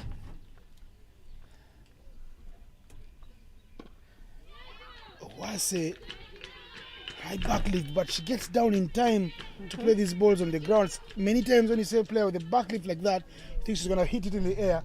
Mavelo Wase doesn't hit many in the air. That is the end of over number 2. Better controlled over from Tanzania and Sonia Chachala Muya, who goes for 4 runs. And the score is 15 after 2 for no loss.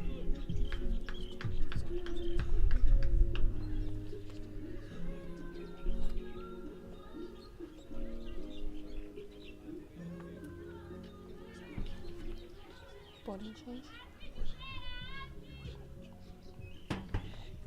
Bowling change was bowling.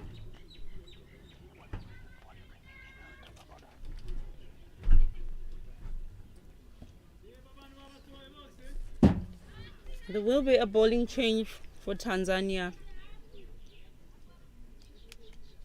They go to slow bowling here. Very well played from Wase, who looked like she wanted to dust down the wicket.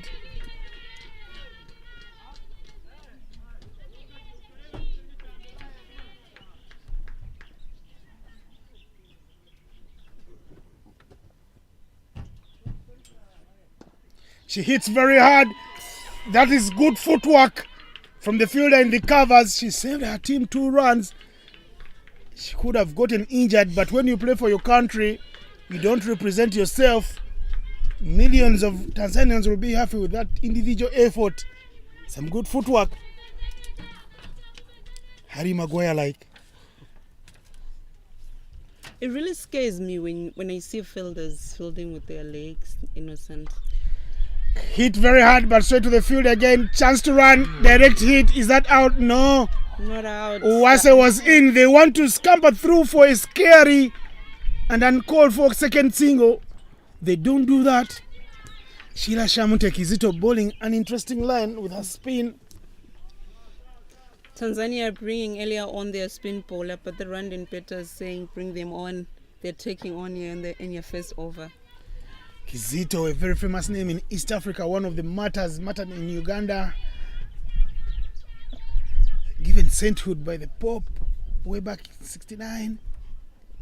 She'll be looking to do divine stuff here to inspire Tanzania.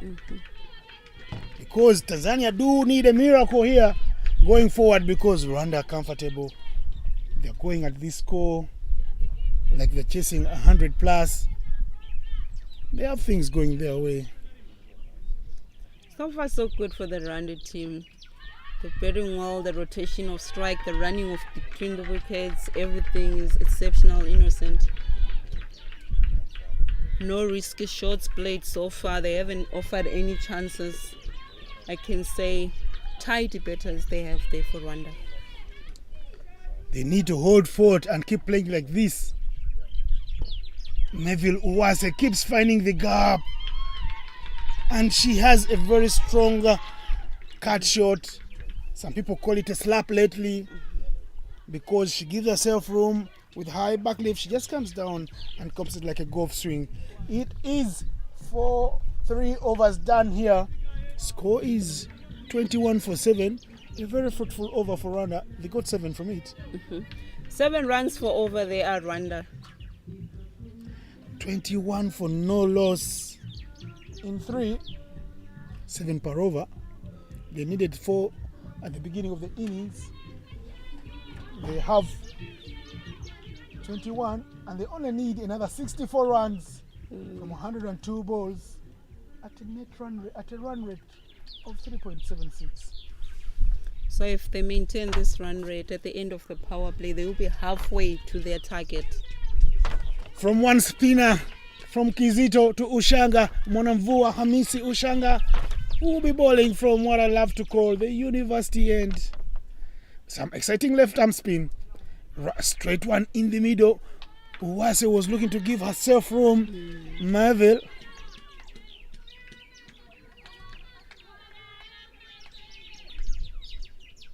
But the way Uwase is playing and attacking this spinners.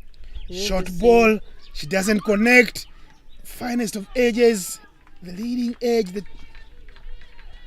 Gigel was up to the task to take through a quick one. The run, I can't envisage. I shudder to think what will be happening in the small city of Kigali.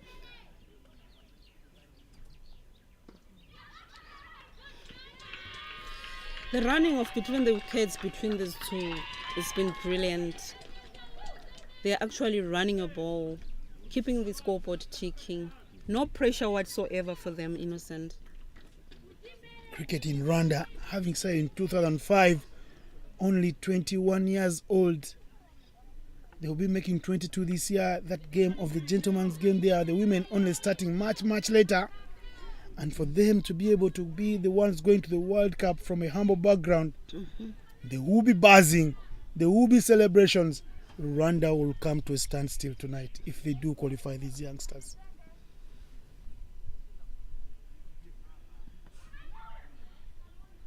Wide. Always has trouble playing that shot on her leg side, Merville, because her stance favors her to play everything in the middle stump and on the offside. There, that is her arc. She hits it very hard. Here is Agnes Joseph. She will not be taking no prisoners. She wants to make a contribution this tonight for her team. But the first over, she disappeared for 11. She didn't feature with the bat. When the big days come, they do come with a lot of joy for the big players. But when things don't go their way... Well played there by Giselle. That was a very, very slow ball there.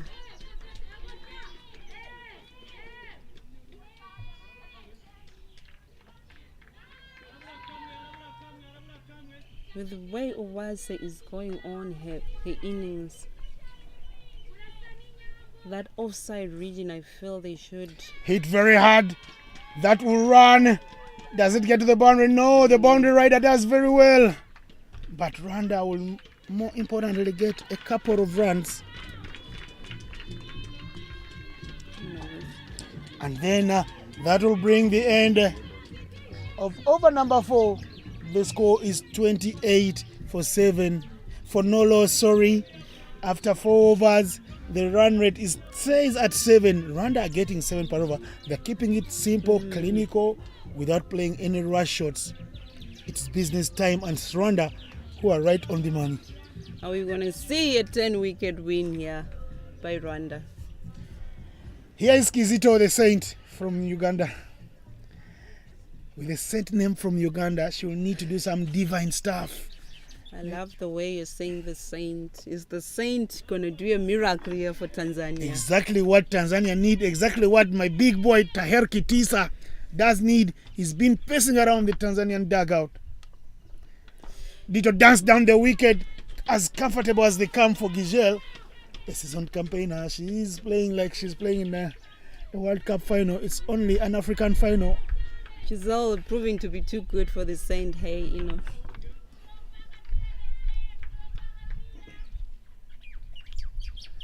Melville Owase, that could have been a single if they set off, because the fielder went for the long barrier early on, not able to stop it. I can say Melville is quite a tidy batter for Rwanda. She doesn't offer any chances. All her shots, they're just on the ground. That is there for the hitting. The chase is on. The chase is in vain. And runs all the way for 4. That's a boundary for Melville Owase. Brilliant shot she has played there. Tanzania captain Jennifer Gabriel Kimaro running after that one, ending it all up with her hands on her head.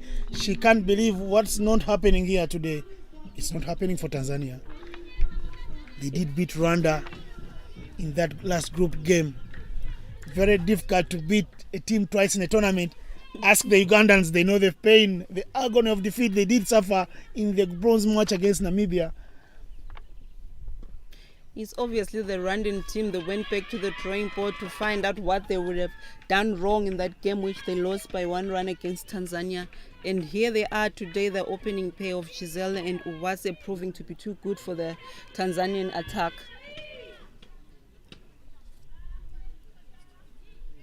Giselle signals she could want to cool off a bit of the pressure by taking a bottle of water. Some gulps will do to help. Well played there by Giselle. It's a dot ball. Tanzania have an offside packed with 6 fielders in the arc. Very attacking because they've been touching and going. Finest of edges, chance for a run out, but Owase called early on. And I tell you, it is the end of over number 5. The score is 35 for no loss. They get another 7 runs in the over. Tail of the tape here. 7 runs per over is what the doctor ordered for Team Rwanda. And they are getting it easily, without any fuss. This game of cricket can be very hard, can be very disappointing, can make you cry. It breaks hearts. No wonder they say it ain't for the faint-hearted. How does a team collapse from 75 for 3 to 84 all out? 7 wickets going down for just 9 runs. Oh my, oh my. And we saw it happening today. Tanzania batting, crumbling in the last 5 overs of their innings. Mwanamvua, the left armour. 1 run to the total for Gigel, who is happy to use her feet to the slow bowlers and get the scoreboard ticking because Agnes Joseph Kwele is standing right on the ropes. No pressure whatsoever for this pair of Rwanda. Beauty. That is beauty. Can't get any better from the left armour. Beats the bat, but doesn't disturb the furniture behind. Kept out. Little punch from the block hole from Uwase, who is on 17 from 18 balls, with her captain on 16 from 15. It's a swing and miss there by Melville. The dugouts all over the world keep saying, keep playing on the front foot, even for a short ball when you miss it. I don't know why. I hear it from the Rwandans dugout, and I say, oh my, what did we miss here? I think it's just a way of reminding each other to stick to basics. It's a short ball. Let me step a little back and hit it where I want it to go.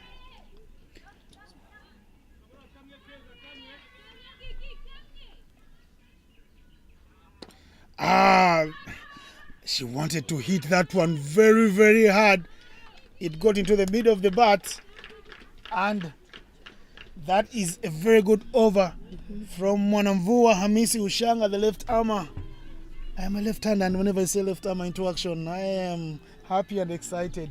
It is 37 for Nolos after 6 overs, 2 runs in the over, and there will be a change in the commentary.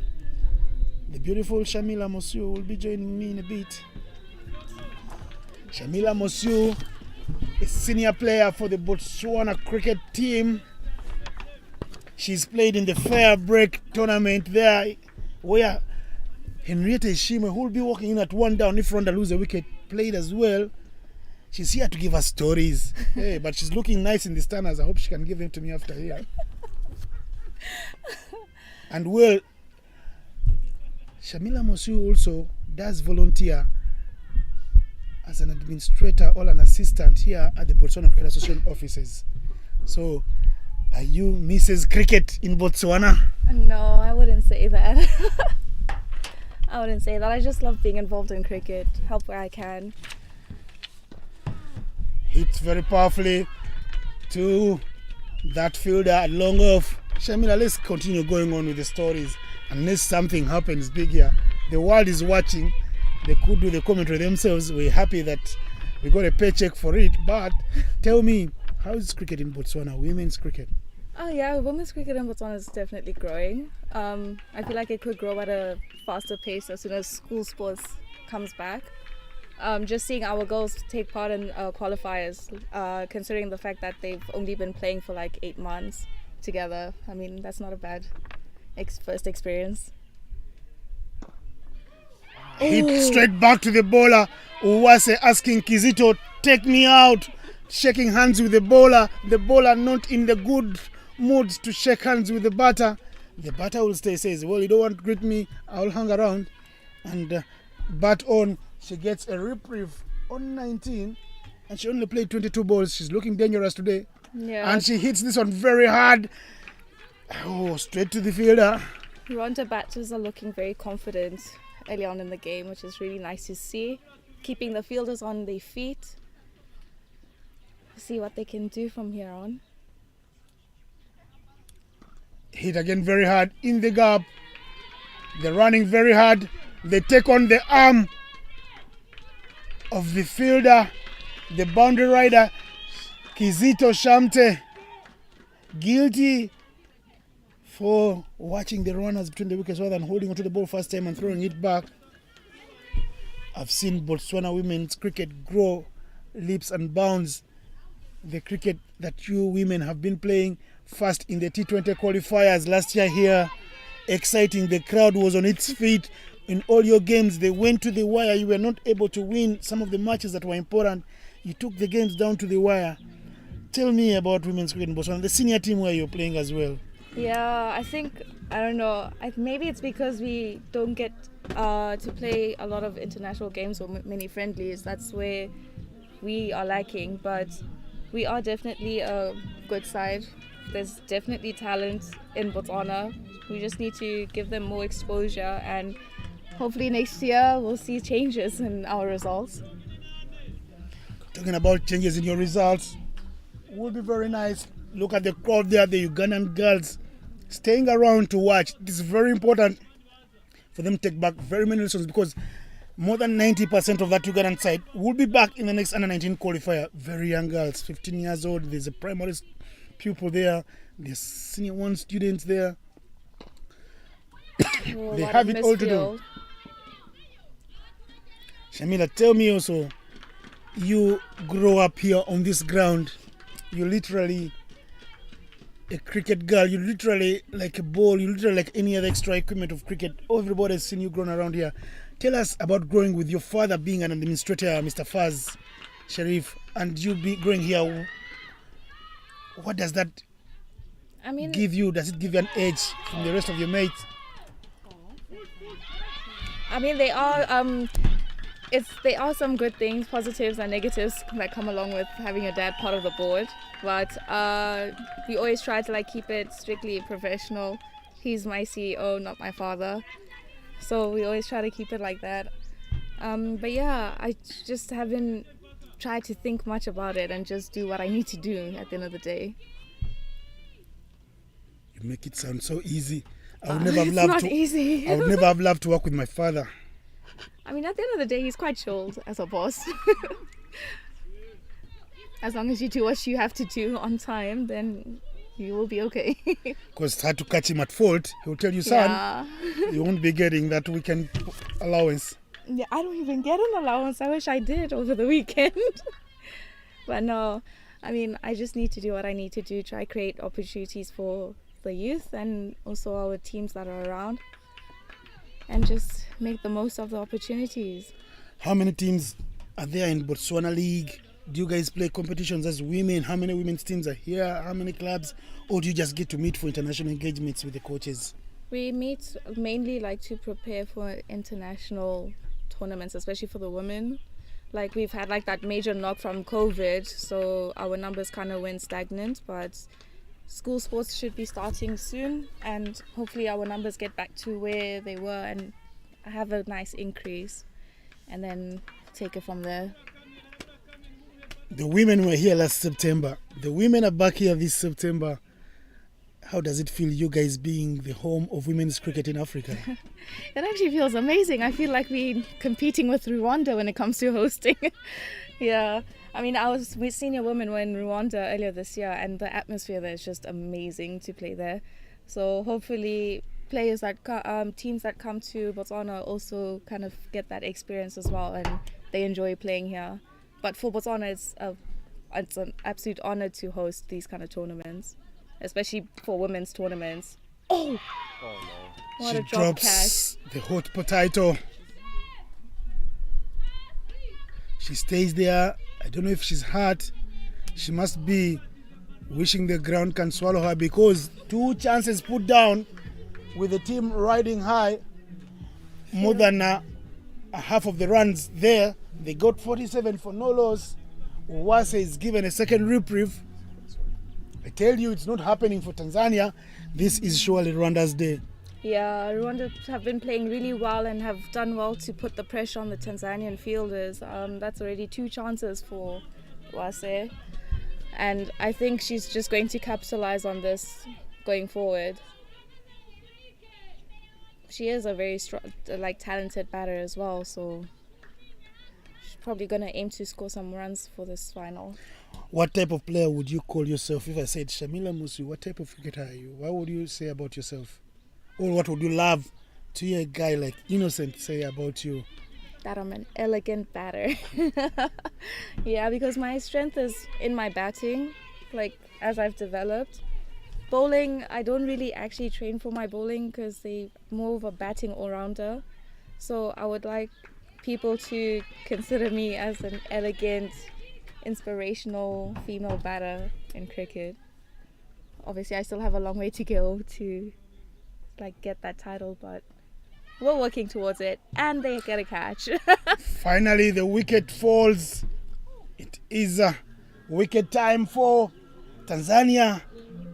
Put down 2, but the strike finally. I don't know if it's a little too late for them to strike, but I tell you, wickets are wickets. 1 can make 2, and 2 can make 3.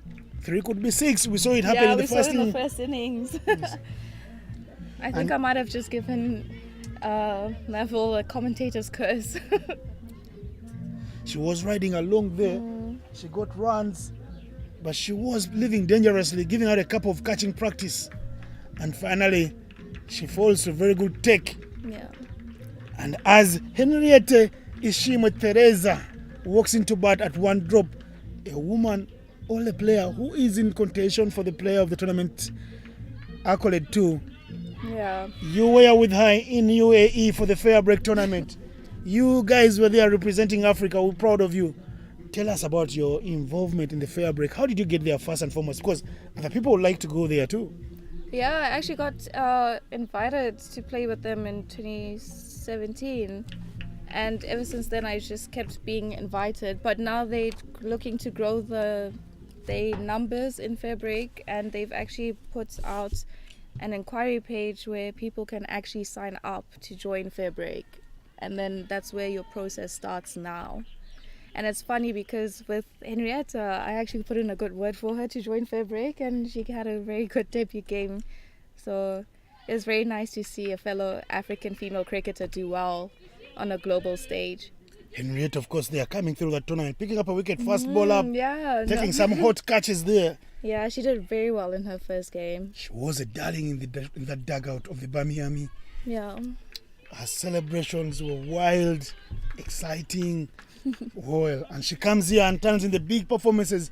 It shows you the influence that you guys get when you do mix and mingle with those big international players. Yeah, you definitely learn a lot when you play alongside and against people that you look up to and people that play at the professional level.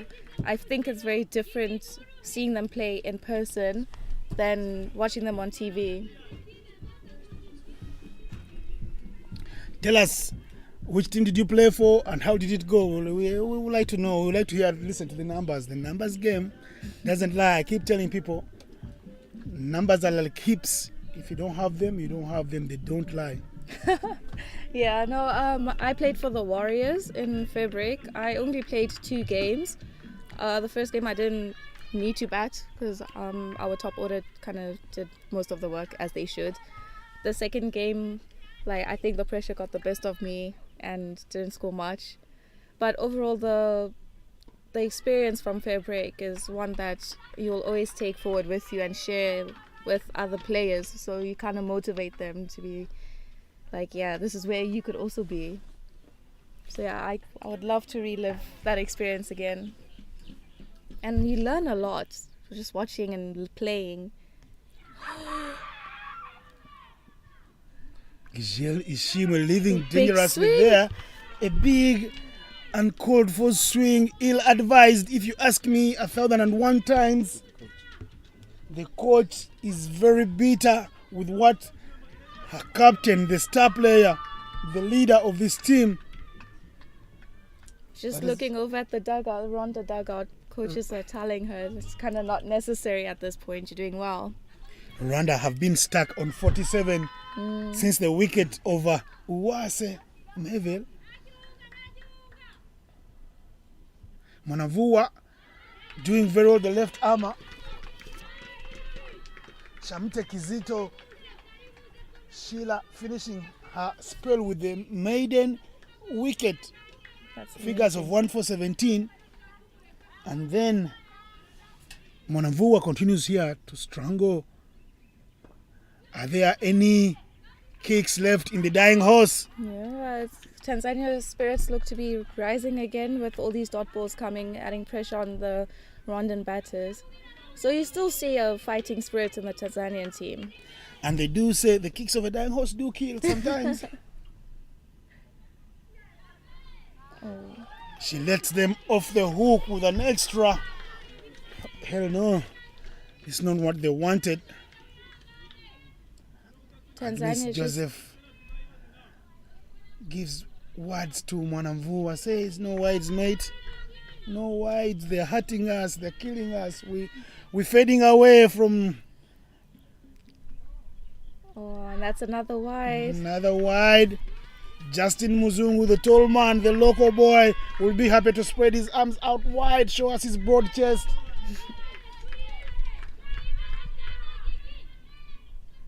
These sports are very tough. These ICC tournaments are cutthroat events. That is right in the middle. He is interested. Wicket time. That is a big wicket for Tanzania. It is Mwanamvua Ushanga, the left armer, exciting talent from Tanzania, that gets the breakthrough to give the manager there, the coach, the big boy Tahir Kitisa, and Kelvin Mapunda, the coach, some relief, because Gijel goes, but she scored some runs.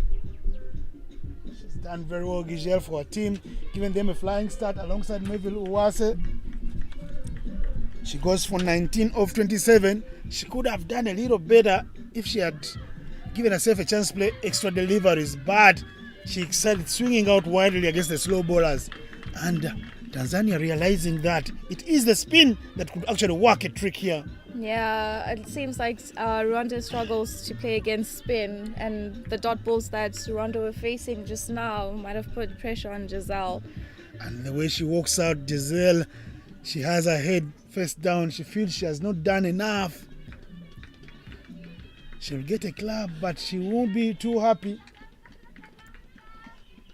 We do have to give credit to her though, for throughout the whole tournament she's displayed some really good batting, leading from the front, and at a young age to have that competence is really impressive to see, and really good hopes for cricket in Africa. He's the bowler that almost got a hat-trick, picking 3 wickets in her over. Belize Murakatete. She hasn't scored many runs, but she digs this one out from a Yorker length. They run very hard. The keeper is on to it, the Tanzanian keeper. But Belize has long levers. She runs for dear life. And she gets home like a gazelle just in time for dinner. It's the 50 up for Rwanda. 50 up after 10 overs, 51 for 2. 2 wickets are falling in quick time. From 47, 2 wickets are falling for 4 runs. Yeah, this could be a very crucial part of the game for Tanzania. They need to keep adding that pressure and take a few more wickets and see things might change in people's thoughts of who might win this game. This is the first ever women's tournament. You guys were very young just the other day. You never got a chance to play in this tournament. Do you feel it has come a little too late? No, I say everything happens for a reason and when it's meant to happen. But for us as senior players, we are a bit jealous, considering that we've always wanted to play at an Under-19 World Cup. But it is really nice to see the first Under-19 qualifiers being held at home, and just seeing the talent that these Under-19 girls are showing. Tell me something. Who is excited you most? Forget Rwanda, forget Tanzania. I would like you to give some little praise to the other teams. There was Mozambique in town here. Sierra Leone did come and make necessary noise here in Habarone. Yeah, Malawi brought also a young side here. And to think Yeah, that tell us. Malawi are very, very young. I was having a chat with the coaches, and they said that these players they're so young that they'll be able to play in the next qualifiers, which shows me that Malawi are thinking ahead in future. So the next time we see Malawi come for this Under-19, we might see a very strong side, because they did fight and showed really good talent at a young age. So yeah, Malawi I thought was very exciting to watch, even though they might have not gotten the results that they wanted, but they are a promising side in my eyes. Yeah, for a team that the coach did confess they was picked from hockey grounds and lawn tennis courts nearby the Oval in Blantyre. It was very nice to see from the Malawians. Yeah, I'm really excited to see them in a few years' time, and that's a wicket. What a ball today, Smith. Belize Murakatete cleaned up, clean bowled. She stays there standing, not knowing what struck. Well, I think that struck twice. That was definitely a good ball. 52 for 3. Monakatete is capable with the bat.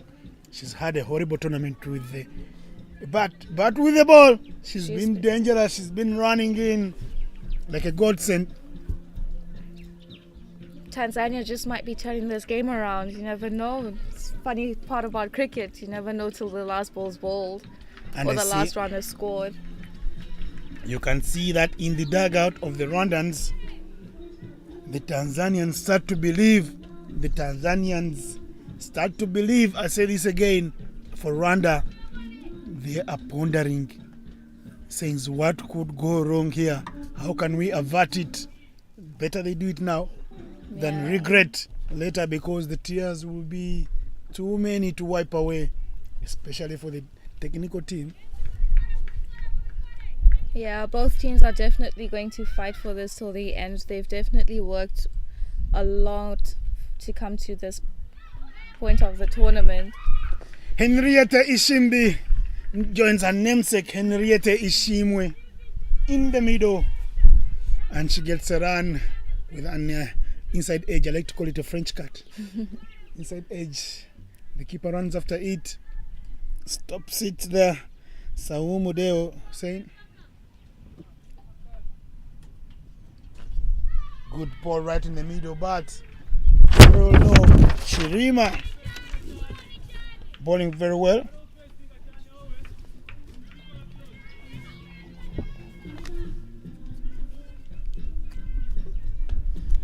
This tournament starting up, Shamila, and the home team was in action against Sierra Leone. What a hell of a match.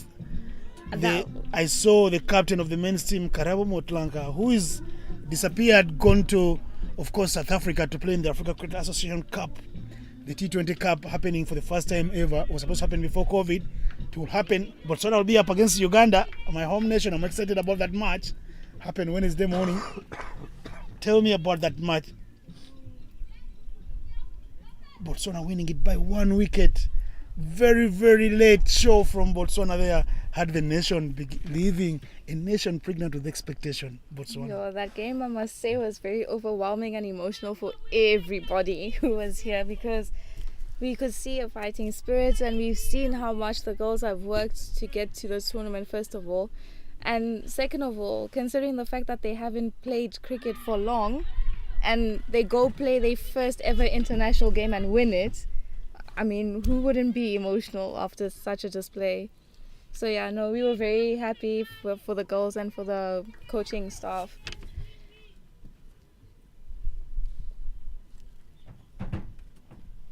Hit with power. That is the Simbi for you. Against Joseph Kwele is given the ball coming back from the University of Botswana, and she strays onto her pads a little too much. Yes, if she missed, she could have been getting the umpire interested with a good shot there. But Isimbi's got power. We saw her, the energies she used in the first innings, throwing her body all over the park. She gets one in the middle. She guides it all the way to mid-wicket region 4, a beautiful 4. They will need more of this Rwanda because of those 3 wickets in quick time. Yeah, Rwanda still have to keep going. And she goes harder, just over the captain. She had a chance to put her hand out there. Maybe the ball could have stuck. But she went there half-hearted. They run again. Comedy of errors in the field from Tanzania. Come on, Tanzania, you're still in it. Do fight. You never give up so easy. Yeah. These games in cricket turn around very fast, especially in T20 cricket. You snooze for 2 overs, you lose. I think even snoozing for 2 overs is too much. You snooze for an over, it could change the game completely. So Tanzania still needs to stay on their feet and stay focused. These one little extra overthrows may cost them the game. You see a change of field. Long on drop. The captain asking Ishimwe, her namesake, to keep playing shots hard on the ground. They tell her to watch out for the possible second run because she played and she looked like she's contented with one run. The rallying cry of the captain, Ishimwe to Ishimwe, show us small love, she tells her mate who's still out there in the middle fighting. Agnes Joseph Kwele, she's trying to come back into this game. She needs to get her name into the scorebook or to the score sheet with a contribution. Not yet able to do so today. She's done it all tournament for Tanzania.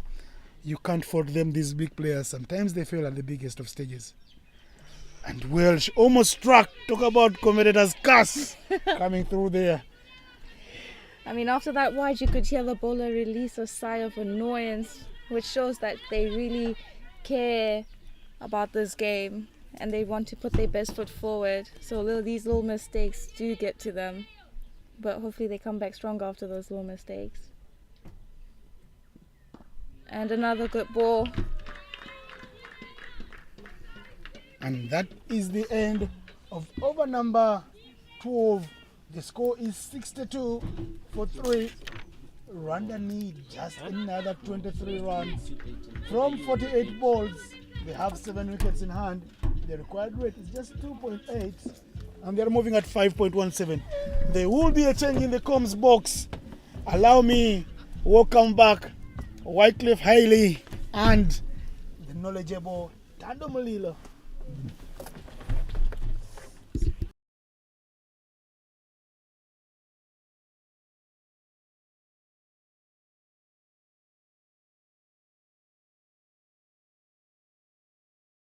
Comes from the golf course end.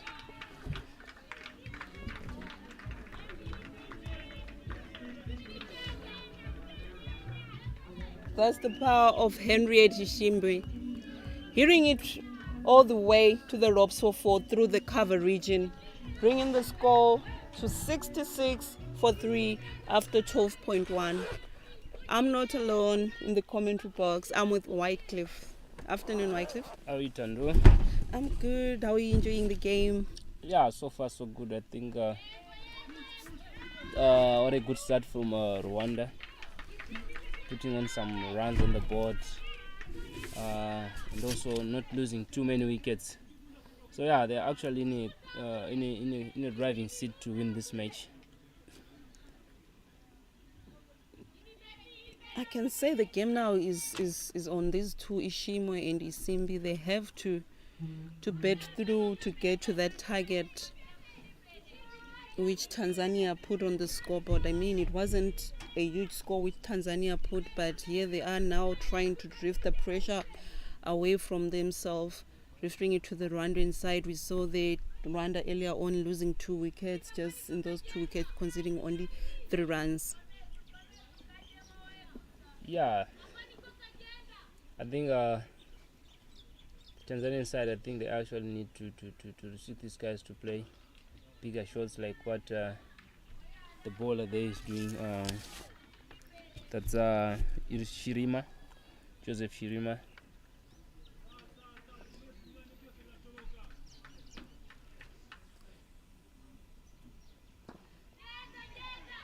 That's a good swing there, just above mid-off. Henriette Isimbi hitting that all the way over long off, and it runs all the way for 4. The boundary is scored there by Isimbi, leaving the score at 71 for 3. 13 overs bowled in this innings. Wycliffe. Yeah, Rwanda only needing 14 runs to win. yeah, definitely. I think it's now high time. These two batters just finished this match. Like you see the previous shot which she played, I think she was actually sending a message to the Tanzanian bowlers that we are here to actually go for a kill now. Yeah, as much as they want to go big, these guys, they have to be tidy. They mustn't lose their wicket and all. We saw what happened in their group stage game when they played this same team, Tanzania, losing it by 1 run in the last over of the game. Yeah, that was actually a heartbreak moment for the Rwandan. Agnes Joseph Kwele continues from the dark pot end. Well bowled there in your first ball. She's actually bowling straighter. She's actually sending a message to the batters. If you miss, then I hit. Well, definitely they need some wickets here. Shouts for an LB. The umpire says not out. Obviously the height.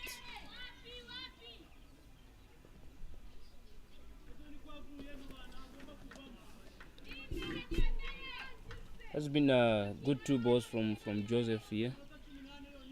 I think she's supposed to be stick to that line.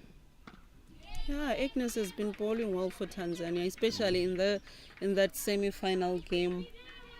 She was the star player, but today things not seeming to be working according to their game plan or according to a bowling strain.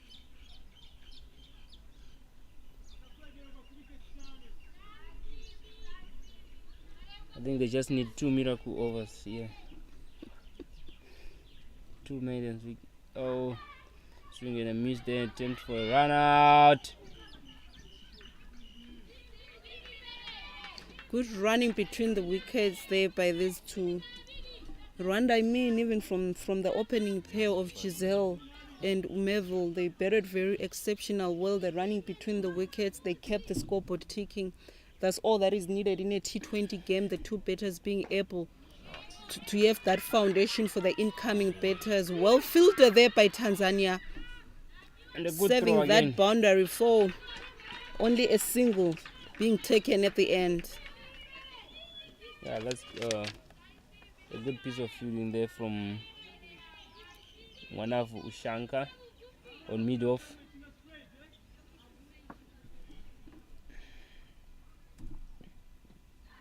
And it's a wicket. Agnes Joseph strikes for Tanzania. 4 wickets down for Rwanda, and the score is 74. Rwanda only needing 11 runs on the scoreboard. Yeah, that's a good line. Like I said earlier on, the line which she's actually bowling is actually straighter.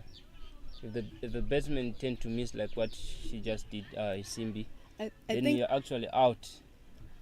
I think the key now for these Rwandan batters is just to rotate the strike, take the singles. No need to go big now. I mean, they only need like 11 runs to win. But in those 11 runs, a lot can happen. We might see what happened in their last group stage game, whereby Rwanda ended up losing to Tanzania by 1 run. Yeah, it was like what you see in the group stages, like you said just now. Rwanda seems to be Rwanda seems to be not a good finishers, especially if they are like 1 wicket down, like 1 wicket remaining. So now I think it's a high time whereby they actually learn their lesson from the previous match when they played Tanzania. So we have a new batter for Rwanda, Divine Igihozo.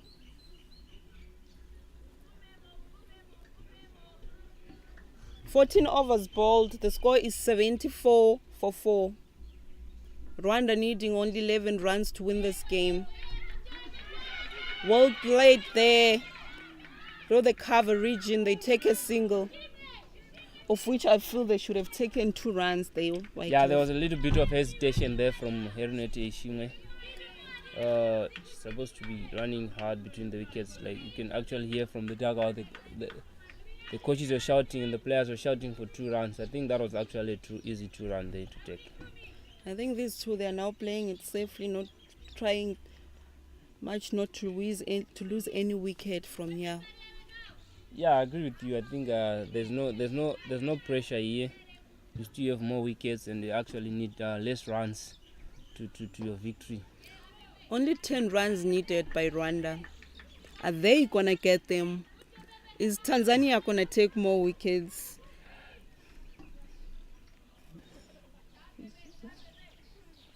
You never know. Let's see what happens. But by look of things, I think Rwanda, they are in the upper hand to just take this game. Shouts for a catch there. A misfielded point Rwanda take a single, bringing the score to 76 for 4.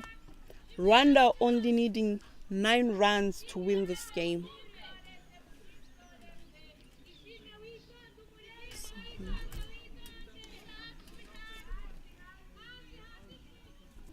Sonia Chachalamuya bowling from the golf course end for Tanzania. As you see there, Ishimi pulling that one for a single. They hesitate to take the second one.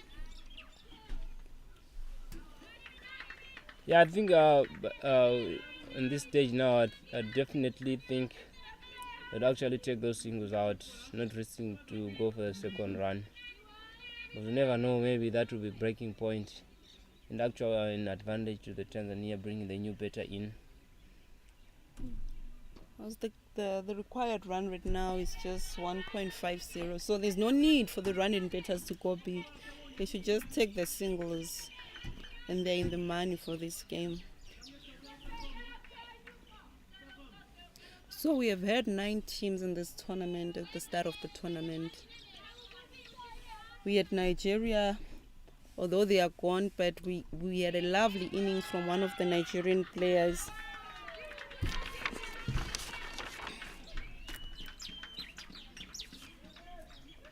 That was Petty Lucky. She scored 106, not out. Brilliant innings we saw from Nigeria there. 15 overs bowled. The score is 78 for 4. Rwanda only needing 7 runs to win. 7 runs to go to the World Cup. That will be hosted by South Africa earlier next year.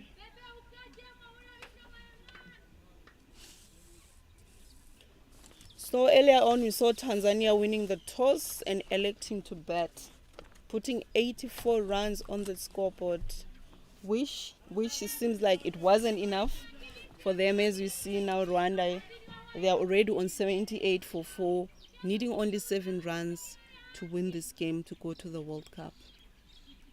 Yeah, I think Tanzania, they're actually scared of losing their wickets earlier on, like in the power play. That's a wide ball from Kwele there. Pressure keeps on building on to the Tanzanian bowlers. I think if they had managed to score 110, 120, we would be actually witnessing some good cricket here. Not a one-sided cricket like as it is now.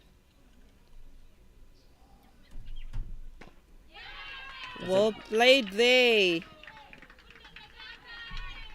I think we must give credit to the Rwandan bowlers who are actually bowling their airlines pretty well, restricting the Tanzanian batters to actually score freely. Yeah, Rwanda, they started very well.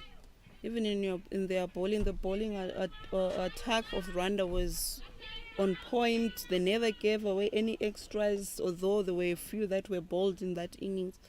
But even their fielding, they kept that attacking field set up to the last wicket, which fell of Tanzania. And coming into bed, they came in with a positive mind. Giselle and Melville having a partnership of 47 runs, just 3 runs short to that 50-run partnership. Pulled there to mid-wicket region, and the run 2, leaving the score at 82 for 4. Rwanda needing 3 more runs to win. Required run rate is 0.67. Brilliant display by Rwanda team here, wifey. Yeah, definitely, it was actually a good game here. Looking at it, the last game when they lost with 1 run to the same team here. That's a fire-cracking shot. Back flat to the bowler. That's a 4 runs. And Herinet Shime brings the winning runs for the Rwandans there. Yeah, as you saw there, the ball running all the way for 4. Rwanda winning this tournament. They are through to the World Cup that will be held in South Africa earlier next year in the city of Benoni. It is the ICC Under-19 Women's T20 World Cup Africa Qualifier in Botswana. at the city of Gaborone. As we see there, the players of Rwanda celebrating a brilliant win against Tanzania. They always say it's never easy to beat a team twice. They lost to Tanzania in their group stages by 1 game. And here they are today, winning against Tanzania in the finals. Well played, Rwanda. And all the best to them as they go and represent Africa in the World Cup, joining Zimbabwe and South Africa in that tournament to be held earlier next year, 2023.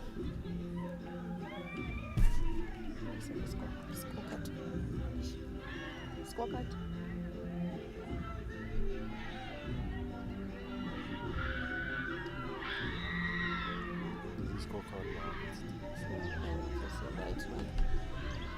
So earlier on, Tanzania won the toss and elected to bat, putting a score of 82 runs on the scoreboard, all out in 17 overs.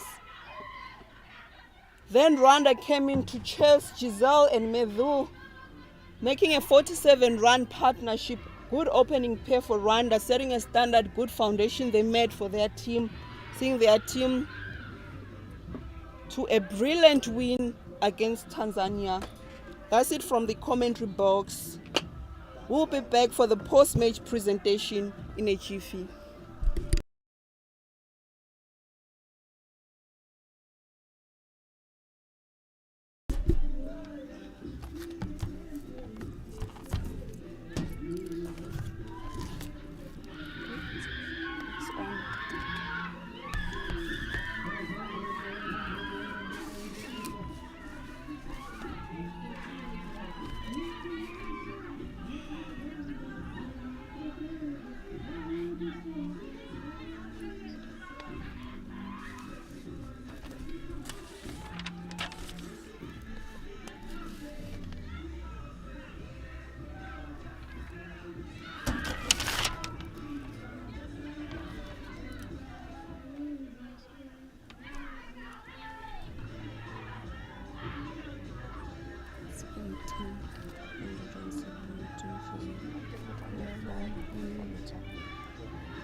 Sasha, Havana flag.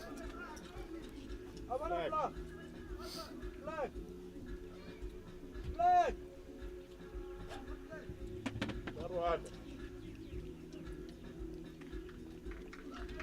Not that one. Havana one.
Which side? Right. Islam. Iskala bala bala. Iskala bala bala.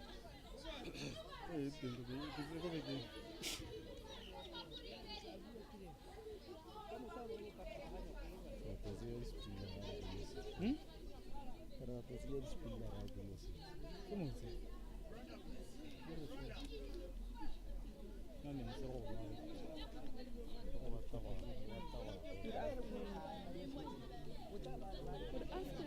Hello. How are you?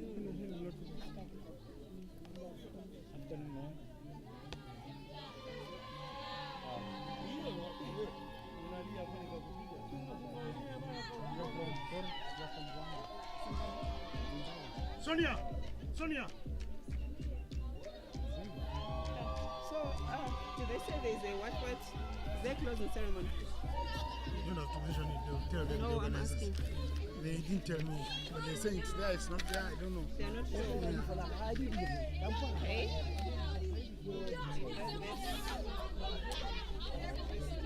In the middle, present from this side. From Zimbabwe. Yes, from Zimbabwe. Because your microphone is here, so come this way. I come this. You need to look this side, like, so that you can look into the players and look into the sun. Give you your shades. You can put your shades. Okay.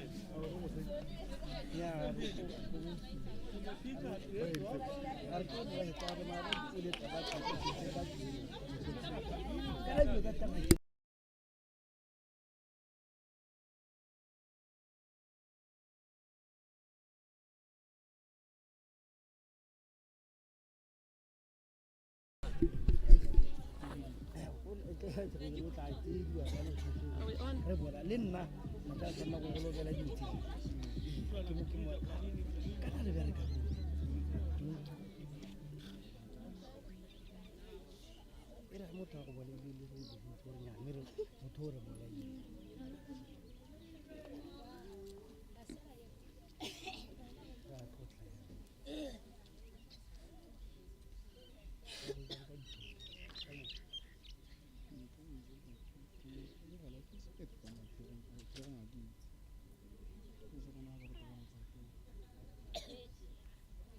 Ladies and gentlemen, welcome to the post-match presentation of the ICC Under-19 Women's T20 World Cup Africa Qualifier Finals.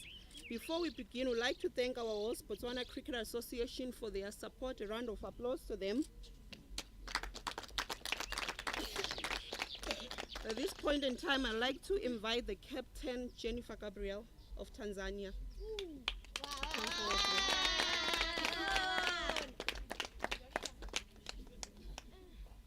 Jennifer, afternoon.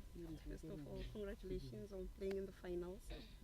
So, can you run us through in your fielding, what you feel you should have done right for you to could have like maybe won this qualifier? Cup finali, kila mtu alitamani kufika hapa, lakini tumebahatika, timu yetu na timu ya wenzetu tumefika. Japokuwa hatujafanya vizuri kwa siku ya leo kwenye beti na hata kwenye field. Number one mistake, one goal. Tulikosea kwenye beti, wenzetu wakaja wakatuonesha kama wanaweza. Kwa hiyo tutajitahidi katika mashindano mengine, tutafanya zaidi hapa tulipofanya leo. So in the last game of your group stages, you beat Rwanda by 1 run. And obviously, maybe the confidence was high in your camp. You thought you were going to win this, but then today it didn't go your way. What do you have to say as the team captain?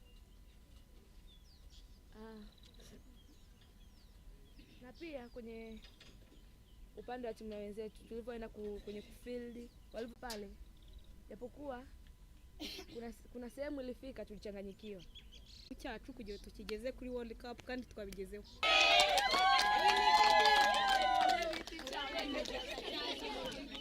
At this point in time, I'd like to invite Mr. Somadu, the Vice Chairman of BCA, to come and present the Player of the Match trophy.